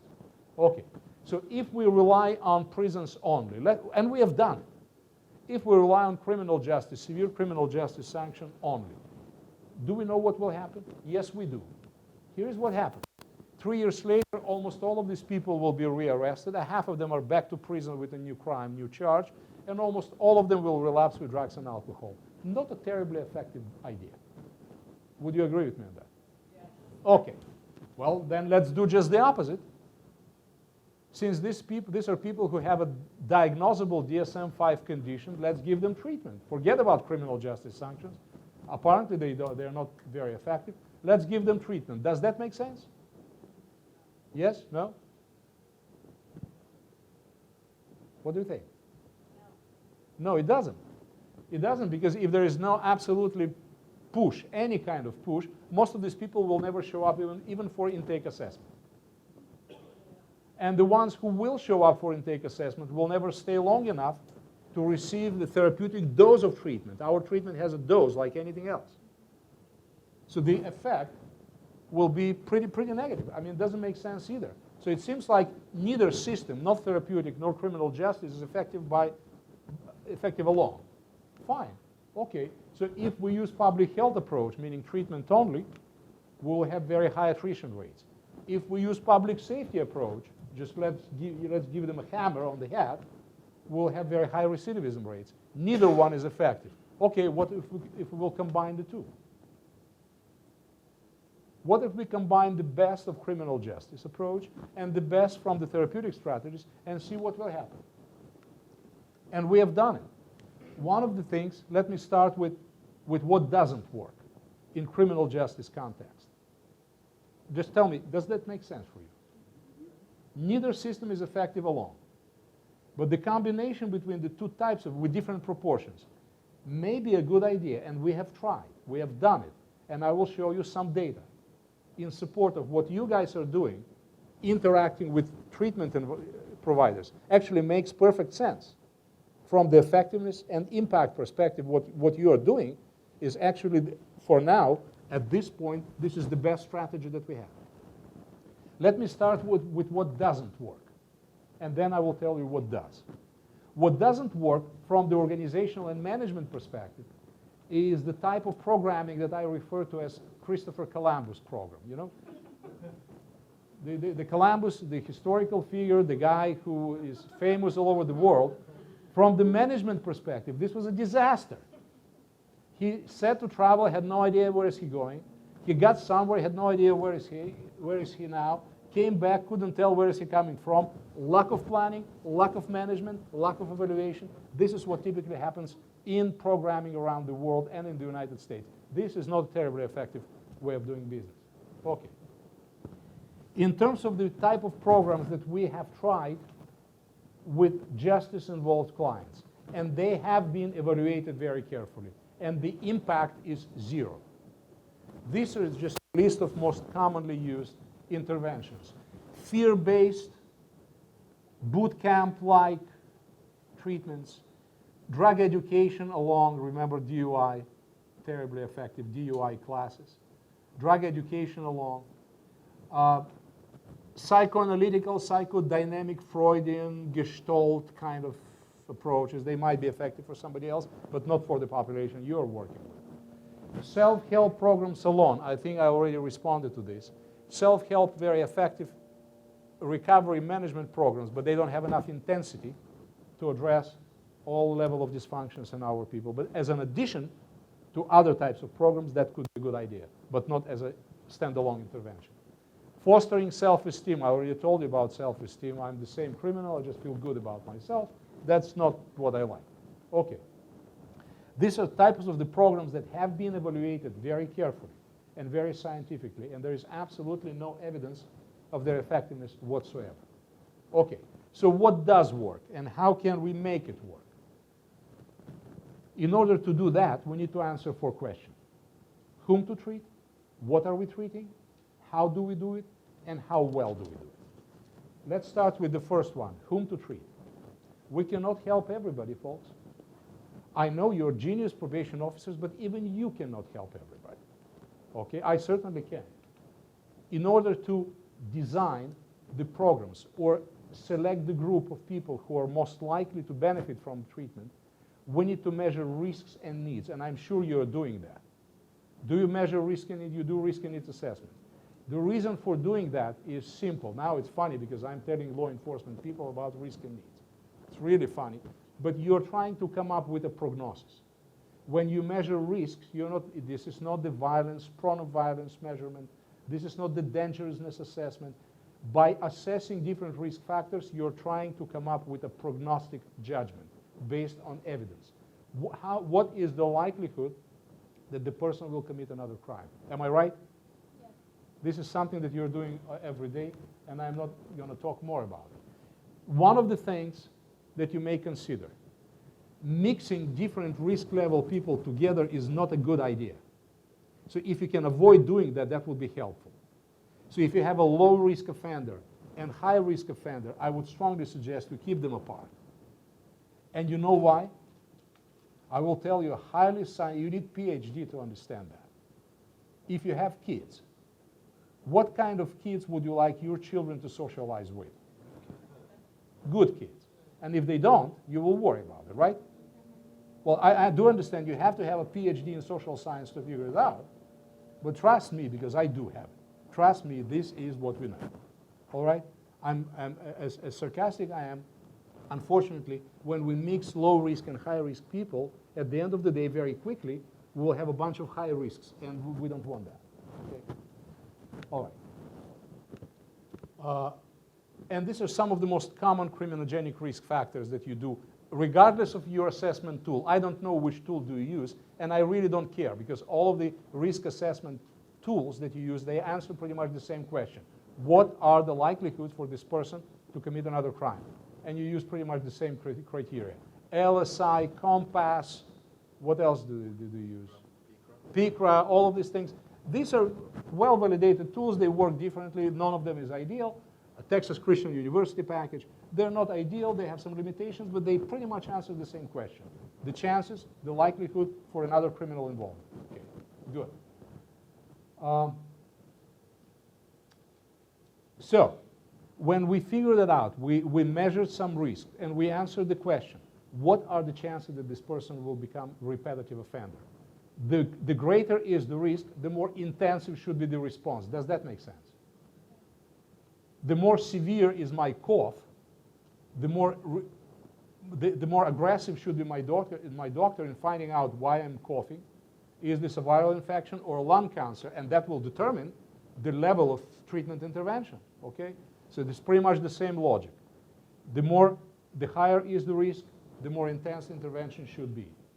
And there is a number of needs that I need to take into consideration, the needs that may or may not be criminogenic. Folks, for instance, mental illness by itself is not a criminogenic need. Depression or anxiety are not criminogenic needs. Most of the crime is committed by non-depressed people. There are some needs that could be very directly linked to repetitive criminal behavior. Substance use is one of them. Okay? So when I measure the risks, now I need to measure the risk, the need. I measure the risks. Now I need to measure the needs. And by measuring the needs, I'm trying to select the ones that are criminogenic, and I will address them from the ones that are non-criminogenic. I may or may not address them. At least, definitely, I'm not going to do it at the very beginning. Does that make sense? Okay, good. Now, the question is, what is it that we are treating? Substance use, criminality, or something else? I will tell you, folks. We have a couple of more minutes, and I will tell you, it might be interesting. Imagine there is a building, and the sign on the building says diabetes clinic. Somebody just walked in. What do you think the conversation with this person will be about? Most likely diabetes. You have another building, and it says hypertension clinic. Somebody walked just in. What do you think they will be talking about? Probably blood pressure. You have another building, it says obesity clinic, babam. What are you going to talk about? Body weight. You have another building, it says substance use disorder clinic for offenders. Somebody walked in. What do you think they will be talking about? Substance use? Drug use? Okay, now let's think about it. You're right. That's what most likely the conversation will be about. I want you to forget about substance use and forget about criminal justice system. Think about heart attacks, and you will understand why. All over the world. I mean, if you look at the World Health Organization data, it's very compelling. There are risk factors, predictable risk factors that make people more vulnerable for heart attacks. And these factors are surprisingly consistent regardless of your culture, your nutrition, your education, your way of living. They're pretty much the same, which was a big surprise when we found that. These factors are separated into three clusters. They're clustered into three groups. The top two factors actually are responsible for more than 75% of heart attacks around the world. These two factors alone. And the factors are right here. These are the cluster 1 factors for heart attack. High cholesterol and high blood pressure. These two factors alone explain 75% of heart attacks globally. The next cluster are here. Smoking, diabetes, abdominal obesity, poor stress management skills, inability to handle stress. And the third cluster is right here. Quite important, not as important as this one. Poor nutrition, no exercise, and you may be surprised, no alcohol consumption at all. That makes people a little bit more at risk for heart attack. You got it? Yeah. What? So you have to drink that. Well, it depends on the quantity and quality, but but no alcohol consumption at all actually is a little bit of a risk factor. You got it? Oh, yeah. Okay, now think about it for a second with me. You have a friend who is over 50, who went for the regular annual checkup with the doctor. Good idea. The doctor did the assessment. That's what we do. We assess, we do assessment. We use different tools, machineries, common sense. And the doctor found that all of these factors are present, which is not uncommon. And the doctor says, listen, you are at serious risk for heart attack because you have significant risk factors. Here's what I want you to do. You don't handle stress well. Here is the phone number you need to call for stress management class. And you don't exercise, so you need to start exercising, and I want to see you a month from now, and then we will continue. Does that make sense? Yes, no? Why not? Exactly. What the doctor did is the doctor completely ignored the science. At first glance, it looks like it does make sense, but it absolutely doesn't. And your friend will die 2 days later from a heart attack. And the reason why is the doctor made a decision for some reason to ignore the research, to ignore the protocol, and the research says if all of these factors are present, you go after the most severe, the most important, put them under control, and then do the rest. Make sense? Okay. Here's what we know from substance use disorder treatment in the context of criminal justice setting. As I said, just getting people into recovery is not the only goal. We need to reduce the recidivism, criminal recidivism. And here's what we know from the science. There is a number of risk factors making people more likely, more at risk for repetitive criminality. And the top two are criminal thinking and criminal affiliations. Please pay attention. Substance use is right here. Quite important, but not the most important factor. So when you have a building and the sign says substance use disorder clinic for criminal justice clients, and the person walked in, what do you think the conversation should be focused at least initially on? The thinking patterns, the affiliations, because I know what the science says. I know that these two factors are actually critically important for me to start taking care of if I really want to reduce the rates of criminal recidivism. At some point, we will definitely talk about substance use, homelessness, housing, financial literacy, and more. We will do all of this. But these are the two things I really want to make sure I have. First, I have an understanding, and secondly, I can do something about it. Does that make sense? Unfortunately, this is not what typical programs do. Yes? Oh, it doesn't work? No? Yes, it does. I've heard some thinking that says that if you don't address substance use first, that people can't properly engage in criminal thinking interventions. Like, so there has to be at least some level of stability. But I'm wondering, in terms of sequencing, we know what's more important, but are there things that get in the way of properly being able to engage in number 1 and 2? Like, is there some sort of, like, do you sometimes have to go further down the list in order to make sure 1 and 2 can be received? Of course, this is not, I'm not giving you a cookbook, put that much salt, that much. It depends on your level of interaction, your level of engagement, the client's unique needs that you will assess. In general, when I work with somebody who has some history of delinquent and criminal behavior, the things that I will be concerned the most, and I will try to explore very early, are these two. What will be the sequence of it? How are we going to get to that? That's a different question. There are multiple scenarios, depending on the level of interaction and the rapport. But these are the two things that I personally, as a clinician, I will be the most interested in. Okay. Now, speaking about the selection of people, we have risks, we have needs.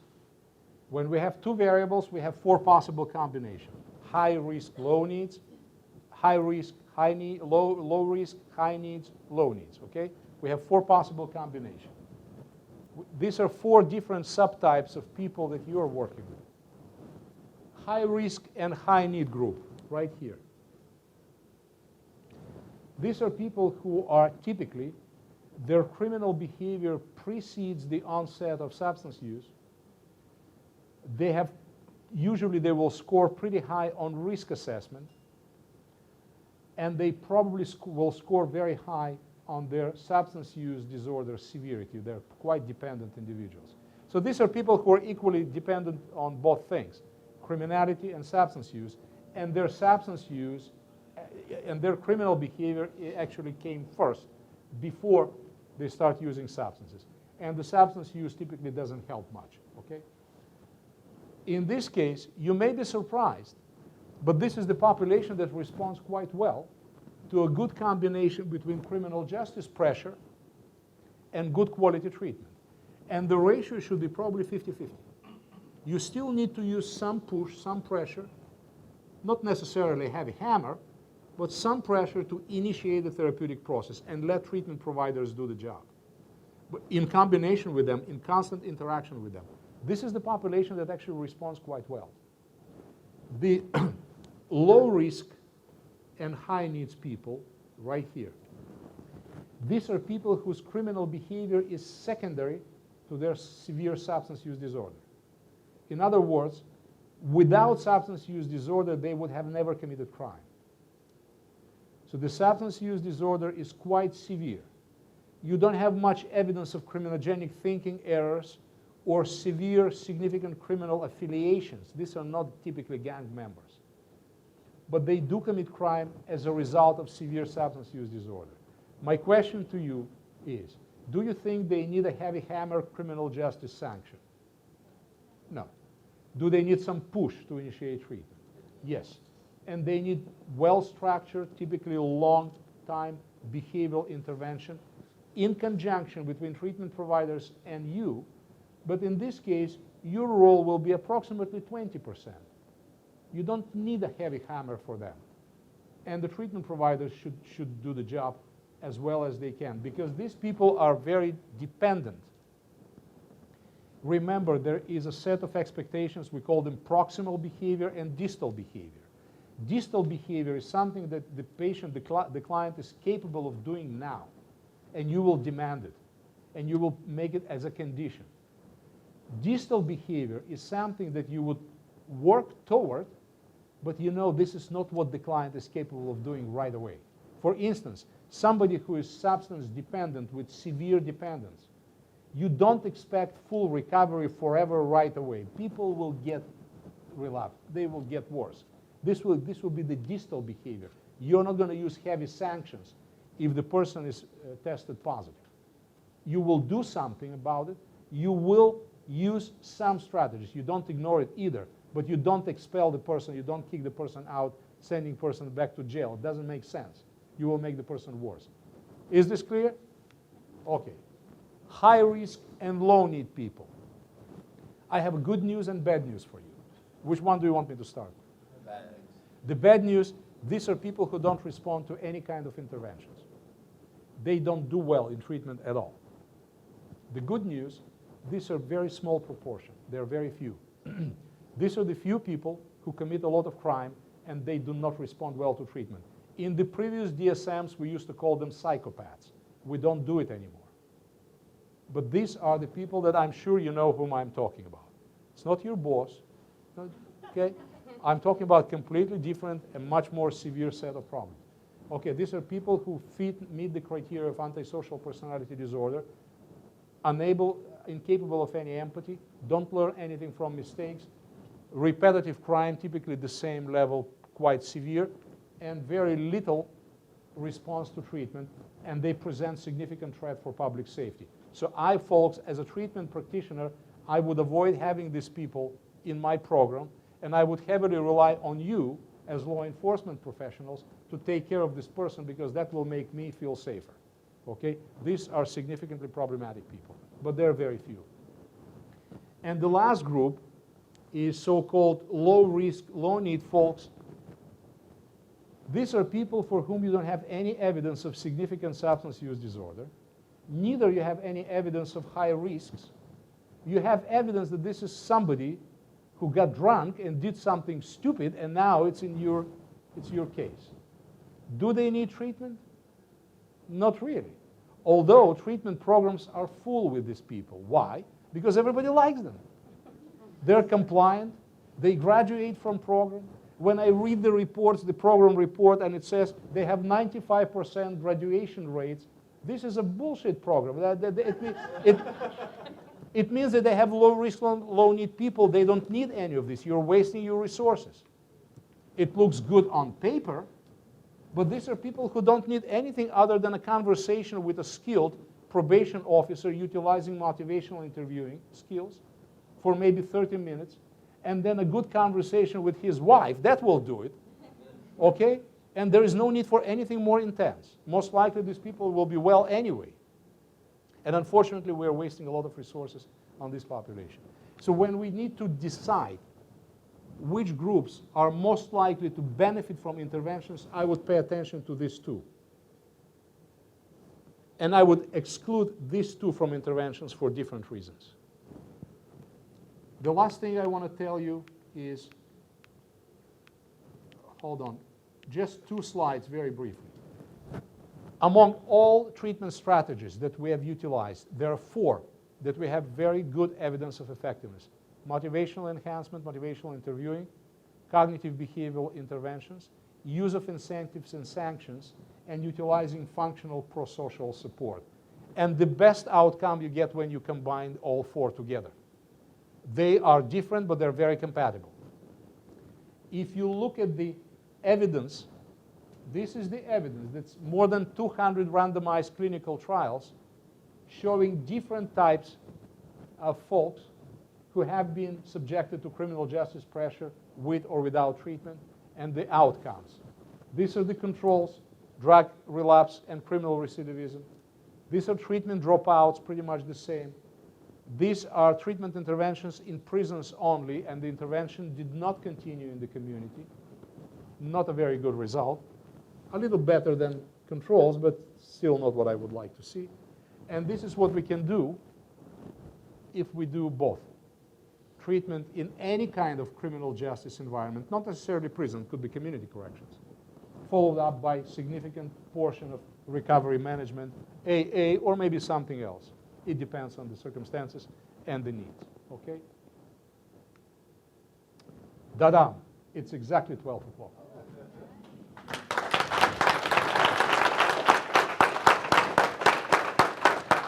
Okay.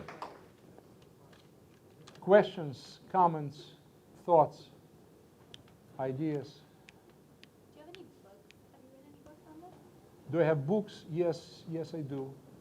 Yes I do. I have chapters. There is a 2-book volume, Treatment of Drug Offenders, A Continuum of Opportunities. I have 5 or 6 chapters there. Treatment of Drug Offenders, A Continuum of Opportunities. It's 2-volume book. Kevin Knight from Texas Christian University, a good friend of mine, a brilliant scientist. He is the chief editor of this, this book, and I wrote 4 or 5 chapters there. Do you have any other social networking podcasts? Myself? Yes, anything that we. Well, can on follow? YouTube, there is a number of my lectures. One of them was at the Assembly General of the United Nations that I gave pretty much the same thing. What I gave to you, the only difference, it was 2,000 people in the room, and all of them are very important. So that was the only, well, I gave them pretty much the same what I gave to you. That was just shorter, and it's on the YouTube.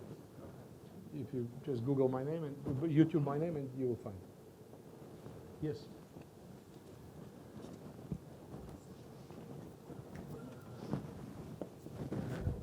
Do you have any recommendations for us on how we can better engage with the medical community? I know we have probably all had experiences with medical providers giving certain medications at certain times and things that have been concerning to us, and how can we have better relationships with the medical providers in our community. And I think my experience has been with some providers, they don't really want to have these conversations with us, and with others, they're open to it, but any recommendations on that would be helpful. You know, this is a good question. I don't have any recommendation. I understand the challenge here. When you work with medical practitioners, particularly with physicians, working with physicians, I'm a physician myself. Working with physicians is always challenging because they're always right. And they have this, unfortunately, it's a part of the training and the conditioning for physicians. I've seen it many times, particularly in young doctors, residents. This type of learning disability that is probably among the most severe, I call it IKEA. This is not the furniture store, it's I know it all. Which is a significant roadblock to any kind of interaction, meaningful interaction. So with physicians in the medical community, it's difficult to operate.